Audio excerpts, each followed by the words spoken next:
एकदन्तं महाकायं तप्तकाञ्चनसन्निभं लम्बोदरं विशालाक्षं वन्देऽहं गणनायकम्। सरस्वती नमस्तुभ्यं वरदे कामरूपिणीं विद्यारम्भं करिष्यामि सिद्धिर्भवतु मे सदा। वासुदेवं ऋषिकेशं वामनं जलशायिनं जनार्दनं हरिं कृष्णं श्रीवासं गरुडध्वजम्। जन्माद्यस्य यतोऽन्वयादितरतश्चार्तेष्वभिघ्नस्वराट् तेने ब्रह्महृदायादिकवये मुह्यन्ति यत्सूरयः। तेजो वारिमृदां यदा विनिमयो यत्र त्रिसर्गो मृषा धाम्ना स्वेन सदा निरस्तकुहकं सत्यं परं धीमहि। धर्मप्रोचितकैतवोऽत्र परमो निर्मल्सराणां सदा वेद्यं वास्तवमत्र वस्तु शिवदं तापत्रयोन्मूलनम्। श्रीमद्भागवते महामुनिकृते किं वा परैरीश्वरा सद्यो हृद्यवरुध्यतेऽत्र कृतिभिः शुश्रूषुभिः तत्क्षणात्।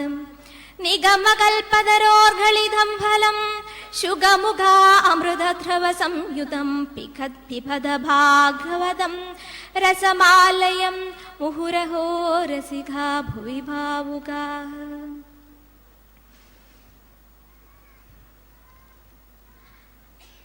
നിറഞ്ഞ സദസ്സിന് എൻ്റെ വിനീതമായ പ്രണാമം. അനുഭൂതിയിൽ നിന്ന് അറിവിലേക്കും അറിവിൽ നിന്ന് വാക്കുകളിലേക്കും വാക്കുകളിൽ നിന്ന് വേദത്തിലേക്കും സഞ്ചരിച്ച് അജ്ഞാനത്തിൽ നിന്ന് വിജ്ഞാനത്തിലേക്കും അധർമ്മത്തിൽ നിന്ന് ധർമ്മത്തിലേക്കും അനീതിയിൽ നിന്ന് നീതിയിലേക്കും ദാരിദ്ര്യത്തിൽ നിന്ന് സുഖത്തിലേക്കും നമ്മെ നയിച്ച് ഈ പ്രപഞ്ച നിയമമാകുന്ന മൃത്യുവിന് പോലും ചെന്നെത്താൻ കഴിയാത്ത പരമപദത്തിൽ എത്തിച്ചേർന്ന നമ്മുടെ ഗുരു പരമ്പര, ആ ഗുരു പരമ്പരയെ ആദ്യം തന്നെ നമസ്കരിക്കട്ടെ. സാക്ഷാൽ ഭഗവാൻ നിറഞ്ഞു നിൽക്കുന്ന ഈ സന്നിധിയിൽ ഭഗവാന്റെ തന്നെ പ്രത്യക്ഷ സ്വരൂപമായിരിക്കുന്ന വാങ്മയ സ്വരൂപമായിരിക്കുന്ന ശ്രീമദ് ഭാഗവതത്തെ പുരസ്കരിച്ചുകൊണ്ട് അല്പം ചില ചിന്തകൾ, അത് ചെയ്യുവാനുള്ള മഹാഭാഗ്യം ഭഗവാന്റെ പ്രത്യേക വാത്സല്യത്തോടുകൂടി ഇതാ ലഭിച്ചിരിക്കുകയാണ്. ശ്രീമദ് ഭാഗവതാഖ്യോയം പ്രത്യക്ഷ കൃഷ്ണ ഏവഹി എന്നാണ് പറയുന്നത്. സാക്ഷാൽ ഭഗവാൻ തന്നെയാണ് ശ്രീമദ് ഭാഗവതം. സ്വാമിജി പറഞ്ഞ പോലെ തന്നെ ഭാഗവതം എന്നുള്ള ധനത്തെ നമ്മൾ സ്വന്തമാക്കാൻ ശ്രമിക്കണം എന്നുള്ളത്. ഭാഗവതത്തെ വേണ്ട വിധത്തിൽ അനുസന്ധാനം ചെയ്താൽ നരൻ നാരായണനായിട്ട് മാറും. തുടക്കത്തിൽ തന്നെ ഭാഗവതം നമുക്കൊരു ലക്ഷ്യം കാണിച്ചു തരുന്നു. ഏതാണ് ആ ലക്ഷ്യം? സത്യം പരം ധീമഹി. ആ ലക്ഷ്യത്തെ സാക്ഷാത്കരിക്കുക, ഭഗവാനെ സാക്ഷാത്കരിക്കുക എന്നാണ് പറയുന്നത്. അല്ലെങ്കിൽ ഭഗവാനാണ്, ആ സത്യസ്വരൂപമാണ് നമ്മളൊക്കെ എന്നുള്ള ബോധ്യപ്പെടുത്തൽ, അനുഭവപ്പെടുത്തലാണ് ഭാഗവതം. അതിന് വേറൊരു തരത്തിൽ പറഞ്ഞാൽ നരൻ നാരായണനായിട്ട് മാറും എന്നാണ്. ഒരു ചോദ്യം വരാം, നരൻ നാരായണൻ തന്നെയല്ലേ? നരനെ നാരായണനാക്കേണ്ട കാര്യമുണ്ടോ? ശരിയാണ്, നമ്മളിലെല്ലാം തന്നെ ദ്വന്ദ്വഭാവമുണ്ട് എന്നാണ് പറയുന്നത്. അതുകൊണ്ടാണ് ഹരിനാമ കീർത്തനത്തിൽ പറയുന്നത്, ഒന്നായ നിന്നേഹ രണ്ടെന്നു കണ്ടളവിൽ ഉണ്ടായൊരിണ്ടൽ. ഒന്നായിരിക്കുന്ന പരമാത്മ സ്വരൂപത്തെ, ആ ചൈതന്യത്തെ രണ്ടായിട്ട് കണ്ടു. അതുകൊണ്ടുണ്ടായിട്ടുള്ള ഇണ്ടൽ ദുഃഖം. അത് എന്താണ് ഭഗവാനെ എന്ന് പറഞ്ഞറിയിക്കാൻ എനിക്ക് സാധിക്കുന്നില്ല. ആ ദുഃഖം കൊണ്ട് ഞാൻ വല്ലാതെ ഈ സംസാരത്തിൽപ്പെട്ട് ജനന മരണം എന്നുള്ള ആ സംഗതികളൊക്കെ തന്നെ നീക്കി ഒന്നായിട്ട് കാണാൻ, പണ്ടേ കണക്ക് വരുവാൻ നിൻ കൃപാവലികൾ ഉണ്ടാക എങ്കലിഹ നാരായണായ നമഃ എന്നാണ് പ്രാർത്ഥിക്കുന്നത്. അതുപോലെ തന്നെ ആ ദ്വന്ദ്വഭാവം നമ്മുടെ ഉള്ളിൽ നിന്ന് നീങ്ങി ആ പരമാത്മ സ്വരൂപമാണ് നമ്മളൊക്കെ തന്നെ എന്നുള്ള ബോധ്യം അനുഭവപ്പെടുത്തൽ കൊണ്ടുവരുന്ന ശാസ്ത്രമത്രേ ഭാഗവതം. ശ്രീമദ് ഭാഗവത മഹാശാസ്ത്രം എന്നാണ് പറയുക. എന്താണ് ശാസ്ത്രം? വേണ്ട വിധത്തിൽ പരീക്ഷണ നിരീക്ഷണങ്ങൾക്ക് വിധേയമാക്കപ്പെടേണ്ടതാണ് ശാസ്ത്രം. അനുഭവപ്പെടുത്തലാണ് ശാസ്ത്രം. അപ്പൊ വേണ്ട വിധത്തിൽ ഭാഗവതത്തെ അനുസന്ധാനം ചെയ്താൽ നരൻ നാരായണനായിട്ട് മാറും എന്ന് പറയും. ശ്രീമദ് ഭാഗവതത്തിന് 10 ലക്ഷണങ്ങളുള്ള പുരാണങ്ങളായിട്ട് പറയും. 10 ലക്ഷണങ്ങൾ തിരഞ്ഞ ഒരു മഹാപുരാണം. അത്ര സർഗോ വിസർഗശ്ച സ്ഥാനം പോഷണമുദയ മന്വന്തരേ ഈശാനുകഥ നിരോധോ മുക്തി ആശ്രയ. സർഗം, വിസർഗം, സ്ഥാനം, പോഷണം, ഊതി, മന്വന്തരം, ഈശാനുകഥ, നിരോധം, മുക്തി, ആശ്രയം തുടങ്ങി 10 ലക്ഷണങ്ങളോട് കൂടിയ പുരാണമാണ് ശ്രീമദ് ഭാഗവതം എന്ന് പറയും. അതിൽ ഇന്ന് നമ്മൾ ചർച്ച ചെയ്യപ്പെടേണ്ടിയിരിക്കുന്ന വിഷയം എന്ന് പറയുന്നത് നവമസ്കന്ധത്തെ ആസ്പദമാക്കിയിട്ടുള്ള 3, 4, 5 അധ്യായങ്ങളാണ്. സുകന്യാചരിതവും അംബരീക്ഷ ചരിതവും. നവമസ്കന്ധത്തിലേക്ക് വരുമ്പോൾ ഈശാനുകഥയാണ് ഭാഗവതം തന്റെ ലക്ഷണമാക്കി സ്വീകരിച്ചിരിക്കുന്നത്. ഈ കഥകളൊക്കെ തന്നെയും മറ്റു നോവലുകളോ നമ്മൾ വായിക്കുന്ന ഭൗതികമായിട്ടുള്ള പുസ്തകങ്ങൾ പോലെയല്ല. ഭഗവൽ തന്നെ സ്വരൂപം നിറഞ്ഞു നിൽക്കുന്ന അവസ്ഥയിലേക്ക് മനുഷ്യ മനസ്സിനെ ഉയർത്തുന്ന തക്ക രീതിയിലുള്ള കഥകളാണ്. ഈ കഥാപാത്രങ്ങൾക്കൊക്കെ തന്നെ, അല്ലെങ്കിൽ ഈ വ്യക്തികൾക്ക് തന്നെ അവരുടെ അസ്തിത്വമല്ല അവിടെ പ്രകടമാകുന്നത്. അല്ലെങ്കിൽ അതിൽ നിന്ന് നമ്മൾ അതല്ല മനസ്സിലാക്കേണ്ടത്. ഓരോ വ്യക്തികളും ഓരോ കഥാപാത്രങ്ങളും പ്രകാശിപ്പിക്കുന്ന ചില സന്ദേശങ്ങളുണ്ട് ഭാഗവതത്തിൽ. ആ സന്ദേശത്തിലേക്ക് നമ്മളെ എത്തിപ്പിക്കലാണ് നേരത്തെ പറഞ്ഞ സത്യം പരം ധീമഹി എന്ന് പറയുന്നത്. അതിൽ സുകന്യാചരിതം എന്ന് പറയുമ്പോൾ മനുപുത്രനായ ശര്യാദി മഹാരാജാവ്, ശര്യാദിർ മാനവോ രാജ ധർമ്മിഷ്ഠ ബഭൂവഹ എന്ന് പറഞ്ഞിരിക്കുന്നു. സത്യനിഷ്ഠനും ധർമ്മിഷ്ഠനുമായിട്ടുള്ള ശര്യാദി മഹാരാജാവിന് വേദവിത്തമൻ എന്നുള്ള നാമവും കൂടിയുണ്ട്. വേദം അറിഞ്ഞവൻ, വിദ് അറിവ്. ആ വേദത്തെ ഗ്രഹിച്ചവനാണ് ശര്യാദി മഹാരാജാവ്. ശ്രേഷ്ഠനാണ്. മാത്രമല്ല അങ്കിരസും മഹർഷിമാരുടെ സത്രം നടക്കുന്ന സമയത്ത് 2ാം ദിവസം നടക്കേണ്ടിയിട്ടുള്ള കർമ്മം ഉപദേശിച്ചതും അദ്ദേഹമാണത്രേ. ഇങ്ങനെയുള്ള ശര്യാദി മഹാരാജാവിന് ഒന്നിലധികം ഭാര്യമാരുണ്ടായിട്ടും സന്തതികളൊന്നും തന്നെ ഉണ്ടായില്ല. വളരെ കാലം വിഷമിച്ചു, പ്രാർത്ഥിച്ചു. ഒടുവിൽ ഒരു ഭാര്യയിൽ സർവാംഗ സുന്ദരിയായ ഒരു കുഞ്ഞു പിറന്നു. അവൾക്ക് നാമമാണ് സുകന്യ. അച്ഛൻ ധർമ്മിഷ്ഠനാണ് എന്ന് പറഞ്ഞു. ധർമ്മിഷ്ഠനായ പിതാവിന് ജനിക്കുന്ന സന്താനവും ധർമ്മിഷ്ഠയാവാതെ തരമില്ലല്ലോ. അതുകൊണ്ട് നാമം സുകന്യ. ദുകന്യയല്ല, സുകന്യ. സർവ സൗന്ദര്യങ്ങളും തികഞ്ഞ, മാനസികവും ശാരീരികവുമായ സൗന്ദര്യം തികഞ്ഞ ഒരു കുഞ്ഞു തന്നെയായിരുന്നു സുകന്യ. ഇനി ഇത്തരത്തിൽ കഥ കൊണ്ടുപോകുമ്പോൾ ശ്രദ്ധിക്കേണ്ട മറ്റൊരു കാര്യം, ഭാരത സംസ്കാരത്തിൽ മുഖമുദ്രയായി വെച്ചിരിക്കുന്ന ത്യാഗം, ത്യാഗേയമേവം അമൃതത്വം അശ്നുതേ എന്ന് നമ്മൾ പറയും. അപ്പൊ എല്ലാവർക്കും നമ്മളുടെ ജീവിതത്തിലായാലും ചില ചില തിക്താനുഭവങ്ങൾ ഉണ്ടാകുമ്പോൾ മാത്രമാണ് പിന്നീട് ഒരു നല്ല ജീവിതം ഒക്കെ ഉണ്ടാവുന്നത്. ഒരു 10 നില കെട്ടിടം മുകളിലേക്ക് ഉയർത്തണമെങ്കിൽ ഒരു 3-4 അടിയെങ്കിലും താഴേക്ക് പോകണം. ആ ഡെപ്ത് വന്നാലേ ആ ഉയർച്ച മുകളിലേക്ക് ഉണ്ടാവുകയുള്ളൂ. അതുപോലെ തന്നെയാണ് ഈ കഥയിലെ കഥാപാത്രങ്ങൾക്ക് അനുഭവിക്കേണ്ടി വന്നിട്ടുള്ള ദുഃഖങ്ങള്, തിക്താനുഭവങ്ങളൊക്കെ തന്നെ ആധ്യാത്മികമായ പുരോഗതിക്ക് വളം വെച്ചു കൊടുക്കുന്ന ഒന്നായിട്ട് മാറാൻ സാധിച്ചിട്ടുണ്ട്. അപ്പൊ ഇവിടെ ശര്യാദി മഹാരാജാവ് ധർമ്മിഷ്ഠനാണെന്ന് പറഞ്ഞു. തന്റെ പ്രജകളെയൊക്കെ തന്നെ മറ്റു മൃഗങ്ങളുടെ ആക്രമണത്തിൽ നിന്നും തടുക്കുവാൻ വേണ്ടിയിട്ട് രാജാക്കന്മാരൊക്കെ നായാട്ടിന് പോവുക പതിവാണ്. അതിന് നമ്മൾ പറയും മൃഗയ എന്ന്.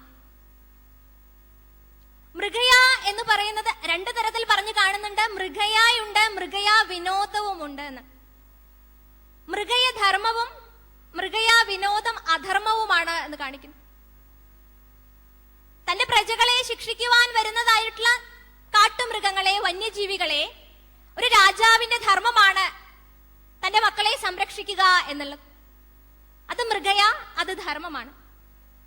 മൃഗയ വിനോദം, ഒരു വിനോദത്തിന് വേണ്ടി, ഒരു രസത്തിന് വേണ്ടി മറ്റു പ്രാണികളുടെ ജീവൻ അപഹരിക്കുക എന്നുള്ളത് അത് അധർമ്മമാണ് എന്ന് കാണിച്ചു തരികയാണ്. ഒരു ജീവനെയും നമുക്ക് എടുക്കുവാൻ അവകാശമില്ല.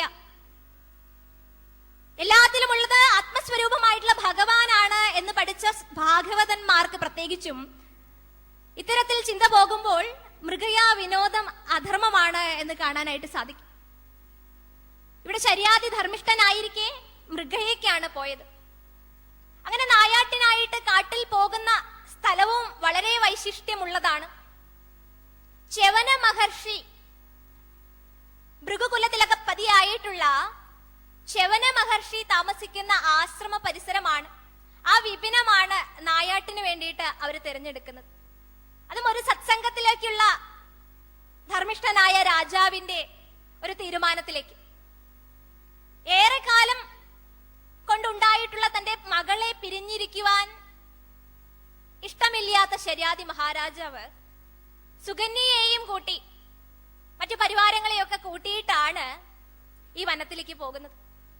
അങ്ങനെ വനത്തിലെത്തി വനശോഭ കണ്ട് ആനന്ദിക്കുന്ന സുകന്യയും അവളുടെ തോഴിമാരും ഇനി ആ രംഗത്തിലേക്ക് കടക്കുന്ന സമയത്ത് ഇതുവരെ കണ്ടിട്ടില്ലാത്ത തരത്തിൽ, ഇതുവരെ കണ്ടിട്ടില്ലാത്ത ആകാരത്തിൽ ഒരു വലിയ വൽമീകം, ഒരു മൺപുറ്റ് കാണാനായിട്ട് ഇടയായി. കൗതുകം തോന്നി. ബാല്യസഹജമായ ജിജ്ഞാസയോടുകൂടി ആ പെൺകുട്ടി അതിനരികിലെത്തി. ആ പുറ്റിൽ അതാ 2 ദ്വാരങ്ങൾ കാണുന്നു. ദ്വാരങ്ങളിലൂടെ തിളങ്ങുന്ന 2 വൈരങ്ങൾ കണ്ടു എന്നാണ് പറയുന്നത്. മിന്നാമിന്നുകളെ പോലെ തിളങ്ങുന്ന 2 വൈരങ്ങൾ. അത് കണ്ടതും അതെന്താണെന്ന് അറിയാനുള്ള ജിജ്ഞാസയുടെ പരിണത ഫലമായിട്ട് ഒരു കമ്പെടുത്തു. കമ്പ് താഴെ കണ്ടു, കമ്പെടുത്തു. ആ 2 ദ്വാരങ്ങളിലും ഒരു കുത്തു വെച്ചു കൊടുത്തു. തന്നിൽ നിന്നും മറ്റൊരു ജീവിക്ക്, തന്നിൽ നിന്നും അന്യമായിട്ടൊരു ജീവിക്ക് വിഷമം ഉണ്ടാകുന്നുണ്ടോ ഇല്ലയോ, താൻ ചെയ്യുന്നത് തെറ്റാണോ ശരിയാണോ, ധർമ്മമാണോ അധർമ്മമാണോ ഒന്നും ചിന്തിച്ചില്ല. പ്രാരബ്ധത്തിന് അടിപ്പെട്ടുകൊണ്ട്, വികാരത്തിന് അടിപ്പെട്ടുകൊണ്ട്, വിചാരത്തിന് അടിപ്പെടാതെ ആ കമ്പ് കണ്ടു, ഉടനെ എടുത്ത് 2 കണ്ണിലും കുത്തി. ആ കുത്തിയ മാത്രയിൽ തന്നെയാണ് കുടുകുടാ രക്തം വമിക്കാൻ തുടങ്ങി ആ ദ്വാരങ്ങളിലൂടെ. കണ്ടു ഭയന്നു. ആ നിമിഷം തന്നെ ശര്യാദി ഉൾപ്പെടെയുള്ള ഭടന്മാർക്ക് മലമൂത്ര തടസ്സമുണ്ടായി, ബന്ധനമുണ്ടായി എന്നാണ് പറയുന്നത്. അപ്പൊ ഭടന്മാരൊക്കെ ഓടിക്കൂടി രാജാവിനരികത്തേക്ക് പോയി. രാജാവേ, ശരീരത്തിന് എന്തെന്നില്ലാത്ത വൈഷമ്യം അനുഭവപ്പെടുന്നു, എന്താണ് കാരണം എന്ന് അറിയണില്ല. അപ്പോഴാണ് ശര്യാദി മഹാരാജാവിന് മനസ്സിലായത് ഇത് ച്യവന മഹർഷി താമസിക്കുന്ന ആശ്രമ പരിസരമാണ്. ആരെങ്കിലും ച്യവന മഹർഷിക്കോ അദ്ദേഹത്തിന്റെ ശിഷ്യന്മാർക്കോ ഏതെങ്കിലും തരത്തിൽ വിഷമതകൾ ഉണ്ടാക്കിയേയിരിക്കാം. ശര്യാദിയുടെ കണ്ടെത്തലാണ്. ഇതൊരു ക്വാളിറ്റിയാണ്, എല്ലാവർക്കും ഉണ്ടാകണമെന്നില്ല. നീ ഉണ്ടെങ്കിൽ തന്നെ സംഭവിച്ച ഒരു കാര്യത്തെ പറ്റി ന്യായീകരിക്കാതെ അതെന്താണെന്ന് ചിന്തിക്കുക മാത്രമല്ല, അദ്ദേഹം കാര്യം എല്ലാവരോടും തിരക്കി.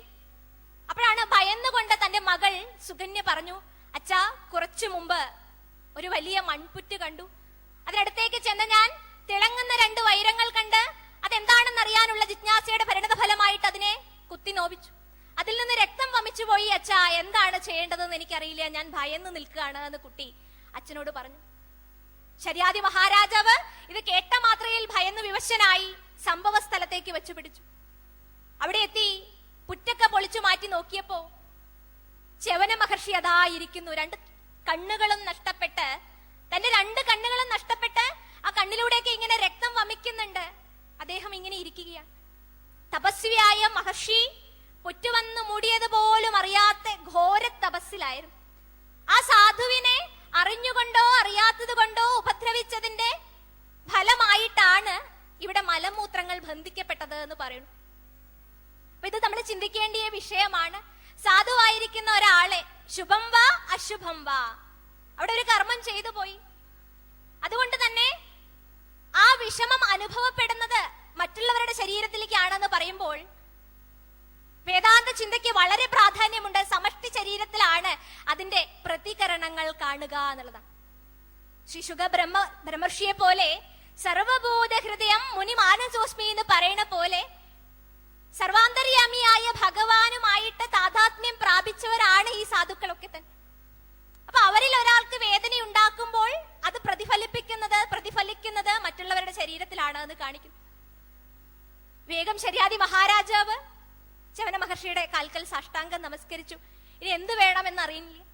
പ്രായശ്ചിത്തം ചെയ്യാം, എന്റെ മകൾ അറിയാതെ കണ്ട് ചെയ്ത ഒരു തെറ്റാണിത് എന്ന് ച്യവന മഹർഷിയെ ബോധിപ്പിച്ചു.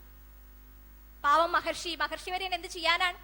അദ്ദേഹം പറഞ്ഞു, അറിയാതെ ചെയ്തതൊക്കെ ശരി തന്നെ ആയിരിക്കാം. ഞാൻ ഈ കാട്ടില് ഫലമൂലങ്ങളൊക്കെ പിറക്കി എന്റെ നിത്യകർമ്മങ്ങളൊക്കെ അനുഷ്ഠിച്ച് ലളിതമായിട്ട് കഴിഞ്ഞുകൂടുകയാണ്. ഇനി എന്നെ സേവിക്കാൻ ആരാ? അത് ചിന്തിച്ചില്ല.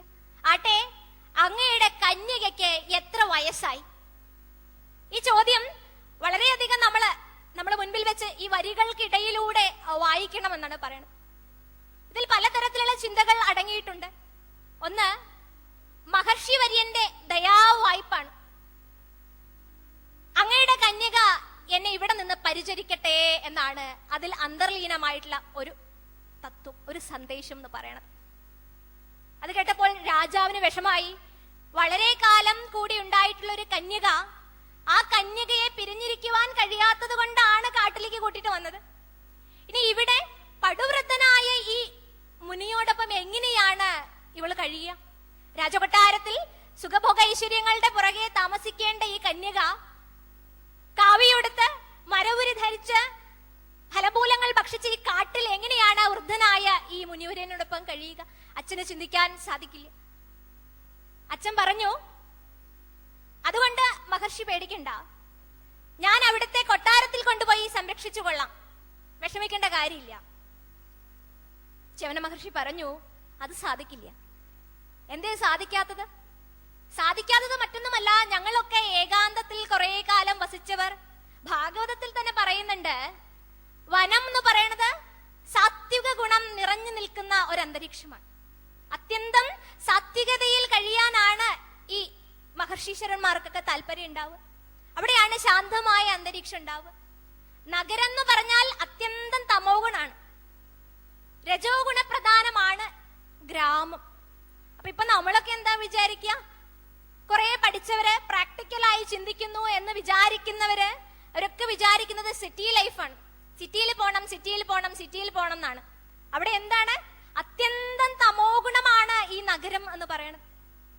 അപ്പൊ അവിടെ പോയിട്ട് എന്താ കാണിക്കുന്നത്? ആഹാരം കഴിക്കുക, കിടന്നുറങ്ങുക, ഭൗതികമായിട്ട് ഈ ശരീരത്തെ പുഷ്ടിപ്പെടുത്താനുള്ള എല്ലാവിധ ഗോഷ്ഠികളും അനുഷ്ഠിക്കുന്ന ഏക സ്ഥലമാണ് നഗരം എന്ന് പറയുന്നത്. തമോ ഗുണത്തിന്റെ കൂടാരമാണ് നഗരം എന്ന് പറയുന്നു. അതൊക്കെ ഉപേക്ഷിച്ച് സാത്വികതയിൽ മാത്രം മനസ്സിനെ സങ്കല്പിച്ചവരാണ് ഈ ഋഷിവര്യന്മാരൊക്കെ തന്നെ. അതുകൊണ്ട് ഞാൻ എവിടേക്ക് വരില്ല, ഞാൻ കൊട്ടാരത്തിലേക്ക് വരില്ല എന്ന് പറഞ്ഞു. രാജാവ് വീണ്ടും വിഷമത്തിലായി. രാജാവ് പറയാണ്, അങ്ങനെയാണെങ്കിൽ കൊട്ടാരത്തിൽ നിന്ന് കുറച്ച് ഭടന്മാരെ അങ്ങേക്ക് വിട്ടുതരാം, കണ്ണില്ലാന്നല്ലേ ഉള്ളൂ, ബാക്കിയുള്ള കാര്യങ്ങളൊക്കെ അവര് നോക്കിക്കൊള്ളും എന്ന് പറഞ്ഞു. അതും സാധ്യമല്ല എന്നാണ് പറയണത്. അവിടെ ശ്രദ്ധിക്കണം, ച്യവന മഹർഷിയെ സംബന്ധിച്ച് ഈ 2-3 ഭടന്മാരാൽ ശുശ്രൂഷിക്കപ്പെടേണ്ടതേ ഉള്ളൂ ച്യവന മഹർഷിക്ക്. പക്ഷെ അദ്ദേഹം സമ്മതിച്ചില്ല. എന്തുകൊണ്ട്? ഇതാണ് നേരത്തെ പറഞ്ഞ ചിന്ത. തങ്ങളുടെ കന്യകയ്ക്ക് എത്ര വയസ്സായി എന്ന അദ്ദേഹത്തിന്റെ ചോദ്യത്തിൽ 2 തരത്തിലുള്ള കാര്യങ്ങൾ നമുക്ക് ചിന്തിക്കാം. അത് ചിന്തനീയമാണ്. ഒന്ന്, അതിന്റെ പോസിറ്റീവ് സൈഡ് ഇതാണ്: ആരാണോ തെറ്റ് ചെയ്തത്, ശുഭം വാ അശുഭം വാ, അറിഞ്ഞുകൊണ്ടോ അറിയാതെയോ, അവരാണ് അതിന് പ്രായശ്ചിത്തം ചെയ്യേണ്ടത്. പശ്ചാത്താപം എന്നാണ് പറയാ. പകുതി പാപം ഇല്ലാണ്ടാക്കും, പിന്നെ പ്രായശ്ചിത്തവും കൂടി ചെയ്യുമ്പോ മുഴുവൻ പാപവും നശിക്കും എന്ന് പറയണം. അപ്പൊ തെറ്റ് ചെയ്തത് ഇവിടെ സുകന്യയാണ്. സുകന്യ തന്നെ അതിന് പരിഹാരം ചെയ്യണം. ഇതുപോലെ തന്നെയാണ് നമ്മളെല്ലാവരും ധാരാളം കർമ്മങ്ങൾ, നമ്മൾ കർമ്മമണ്ഡലത്തിൽ നിൽക്കുന്നവരാണ്. അറിഞ്ഞുകൊണ്ടോ അറിയാതെയോ ധാരാളം പാപങ്ങൾ ചെയ്തിട്ടുണ്ടാവാം. ആ പാപത്തിന് എങ്ങനെയാണ് നമ്മൾ പരിഹാരം ചെയ്യാം? ഈ കർമ്മത്തിന്റെ റെസിഡ്യൂ ആണ് വാസന എന്ന് പറയുന്നത്. അതിനെയാണ് നമ്മൾ ഈ പാപം പാപം പാപം എന്ന് പറയുന്നത്. അപ്പൊ ആരാണോ കർമ്മം ചെയ്യുന്നത് ശുഭവാസന പുണ്യമായും, ആരാണോ അശുഭകർമ്മം ചെയ്യുന്നത് ആ അശുഭവാസന പാപമായും നമ്മളിൽ തന്നെ കിടക്കുന്നുണ്ട്. അപ്പൊ ഞാനൊരു തെറ്റ് ചെയ്തു എന്നുണ്ടെങ്കിൽ ആ തെറ്റ് മാറാൻ വേണ്ടി, ആ പാപം നീങ്ങാൻ വേണ്ടി നിങ്ങളിൽ ആരെങ്കിലും ഒരു സാത്വികമായ കർമ്മം ചെയ്തതുകൊണ്ട് എന്റെ തെറ്റ് എങ്ങനെയാണ് മാറുക? അപ്പൊ മഹർഷി വര്യന്റെ അങ്ങേയറ്റമുള്ള ദയയാണ് ഇവിടെ നമുക്ക് ദർശിക്കാൻ സാധിക്കുന്നത്. നമ്മളോടൊക്കെയുള്ള ഋഷി പരമ്പരയുടെ ദയ. അവര് പറയുകയാണ്, ച്യവന മഹർഷി പറഞ്ഞു, സുകന്യയാണ് ഇവിടെ തെറ്റുകാരി, സുകന്യ നിന്ന് പ്രായശ്ചിത്തം ചെയ്യട്ടെ എന്ന് പറയാം. ദൃശ്യമാണല്ലോ ഇവിടുത്തെ വിഷയം. ബാല്യസഹജമായ ചേഷ്ട കാണിക്കുവാൻ വേണ്ടി പ്രാരാബ്ധം ഒന്ന് ഉത്സാഹിപ്പിച്ചപ്പോ ഈ കന്യക അതിന് അടിമപ്പെടുകയാണ് ഉണ്ടായത്. കാമയേഷ ക്രോധയേഷ രജോ ഗുണ സമുത്ഭവ എന്ന് ശ്രീ ഭഗവാൻ തന്നെ പറഞ്ഞു വെച്ചിരിക്കുന്നു. അപ്പൊ അതെന്താണെന്ന് അറിയാനുള്ള ജിജ്ഞാസ, വികാരത്തിന് അടിമപ്പെട്ടുകൊണ്ട് കാമനകളുടെ പുറകെ സഞ്ചരിക്കുന്ന മനസ്സ്, ഇന്ദ്രിയങ്ങളിൽ ആദിഷ്ടമായ മനസ്സുമായി സഞ്ചരിക്കുന്ന, അതും പ്രാരബ്ധവും കൂടി അതിനെ പ്രഷറൈസ് ചെയ്തിട്ട് ഇവിടെ എത്തി നിൽക്കുകയാണ്. എന്ത് ചെയ്യണം എന്നറിയില്ല. പക്ഷെ ഇപ്പൊ വിഷമമുണ്ട്, ഇപ്പൊ പ്രായശ്ചിത്തം ചെയ്യണം എന്നുണ്ട്. പക്ഷെ അച്ഛന് ആകെ കൂടെ കിട്ടിയിട്ടുള്ള ഒരു മോളാണ്, അവളെ പിരിയാൻ വിഷമമാണ്. കുറെ ഓഫറിങ്സ് ഒക്കെ ശര്യാദി മഹാരാജാവ് വെച്ചു നോക്കി. പക്ഷേ ച്യവന മഹർഷി അതൊന്നും സ്വീകരിക്കുന്നില്ല. അദ്ദേഹം കന്യകയെ തന്നെയാണ് ആവശ്യപ്പെടുന്നത്, ഇവൾ ഇവിടെ നിന്ന് എന്നെ ശുശ്രൂഷിച്ചു കൊള്ളട്ടെ. ഇനി അതിന്റെ നെഗറ്റീവ് സൈഡ് ഇതാണ്. ച്യവന മഹർഷി തപസ്വിയാണ്, ശരിയാണ്, സത്യമാണ്. പക്ഷെ ഇവിടെ തപസ്വി ആയതുകൊണ്ട് നമുക്ക് അങ്ങനെ പറയാനൊന്നും സാധിക്കില്ല. എങ്കിൽ കൂടി വിഷയങ്ങളുടെ മധ്യത്തിലാണ് അത് ചപലമാകും. ആർക്ക് വേണമെങ്കിലും വിഷയവാസന ഉണർന്നു എന്ന് വരാം. ഇവിടെ കന്യകയാണെന്ന് കേട്ടു, അങ്ങയുടെ മകൾക്ക് എത്ര വയസ്സായി എന്ന ചോദ്യത്തിൽ ശര്യാദി നൽകിയ മറുപടിയിൽ നിന്ന് ഒരു പക്ഷേ ച്യവന മഹർഷിക്ക് സംഘമുണ്ടായിക്കൂടെ. സംഘാ സംജായതേ കാമാ കാമാ ക്രോധോഭിജായതേ. പിന്നെ അങ്ങടെ ബുദ്ധി ഇല്ലാണ്ടായി. അവിടെ ചിന്തിക്കാം, പരാശര മഹർഷിക്ക് പോലും സത്യവതിയിൽ ഭ്രമമുണ്ടായില്ലേ? ചിന്തനീയമാണ്. അപ്പൊ മഹർഷി ഇത് കന്യകയാണെന്ന് കേട്ടപ്പോൾ ഇവളെ എനിക്ക് പത്നിയായിട്ട് തരൂ എന്നാണ് ശര്യാദി മഹാരാജാവിനോട് പറയുന്നത്. അപ്പൊ മനസ്സില്ല, മനസ്സോടെ ശര്യാദി മഹാരാജാവ് അത് സമ്മതിക്കുകയാണ്.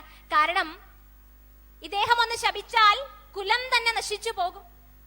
മകളെ പറഞ്ഞ് മനസ്സിലാക്കാൻ ശ്രമിക്കുകയാണ്, നീ ഇതിൽ നിന്ന് പിന്മാറി നമുക്ക് എന്തെങ്കിലും തരത്തിൽ പ്രായശ്ചിത്തം ചെയ്യാമെന്ന്. പക്ഷേ മകള് പറഞ്ഞു, അച്ഛൻ വിഷമിക്കണ്ട, ഞാൻ ഈ മഹർഷി വര്യനെ വളരെ ശ്രദ്ധാപൂർവം തന്നെ ശുശ്രൂഷിച്ചുകൊണ്ട് ഈ വനത്തിൽ കഴിയാം എന്ന്. അപ്പൊ അച്ഛൻ ഉപദേശിക്കുന്ന ഒരു രംഗം നോക്കൂ. അച്ഛൻ പറയുന്നുണ്ടാവാം, ഇപ്പൊ നമുക്ക് തോന്നും യൗവനമാണ് ഈ കുട്ടിക്ക്, യുവതിയാണ് ഈ പെൺകുട്ടി. അപ്പൊ തോന്നുകയാണ് എന്റെ ഇന്ദ്രിയങ്ങളൊക്കെ അടങ്ങി, എന്റെ കാമവാസനകളൊക്കെ അടങ്ങി എന്ന് ഇപ്പൊ തോന്നാം.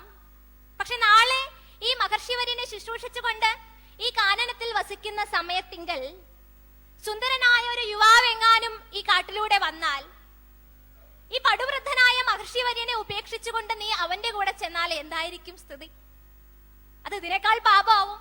അതുകൊണ്ട് ഈ ചിന്ത ഉപേക്ഷിച്ച് അച്ഛനോടൊപ്പം വരിക, മറ്റെന്തെങ്കിലും രീതിയിൽ നമുക്ക് പ്രായശ്ചിത്തം ചെയ്യാമെന്ന് പറഞ്ഞു. പക്ഷേ സുകന്യ നോക്കൂ, സുകന്യയുടെ ത്യാഗമാണ്. ആ ത്യാഗം നേട്ടമായിട്ട്, ആധ്യാത്മിക നേട്ടമായിട്ട് പരിണമിക്കുന്നത് നമുക്ക് കഥ അവസാനിക്കുമ്പോൾ കാണാനായിട്ട് സാധിക്കും. ഇവിടെ പറയാണ്, രാജഭോഗങ്ങളൊന്നും എനിക്ക് വേണ്ട, ഞാൻ ഈ മുനിവര്യനെ ശുശ്രൂഷിച്ചുകൊണ്ട് ഈ കാനനത്തിൽ വസിച്ചോളാം. നമ്മളുടെ കുലത്തിന്റെ ശ്രേയസ്, നമ്മളുടെ രാജധർമ്മം, അച്ഛന്റെ കീർത്തി, ഇതിനൊക്കെ യോജിച്ചത് എന്റെ ഈ തീരുമാനമാണ്, അച്ഛൻ വിഷമിക്കണ്ട എന്ന് പറഞ്ഞുകൊണ്ട് ആ കന്യക അച്ഛനെ ആശ്വസിപ്പിച്ച് അങ്ങനെ വിട്ടാക്കുക. അങ്ങനെ ശര്യാദി മഹാരാജാവും പരിവാരങ്ങളും മനസ്സില്ലാ മനസ്സോടുകൂടി തന്നെ പോയി എന്ന് വിചാരിക്കണം. കാരണം ആകെ കൂടെ ഒരു മോളേ ഉള്ളൂ. അതൊക്കെ കഴിഞ്ഞു.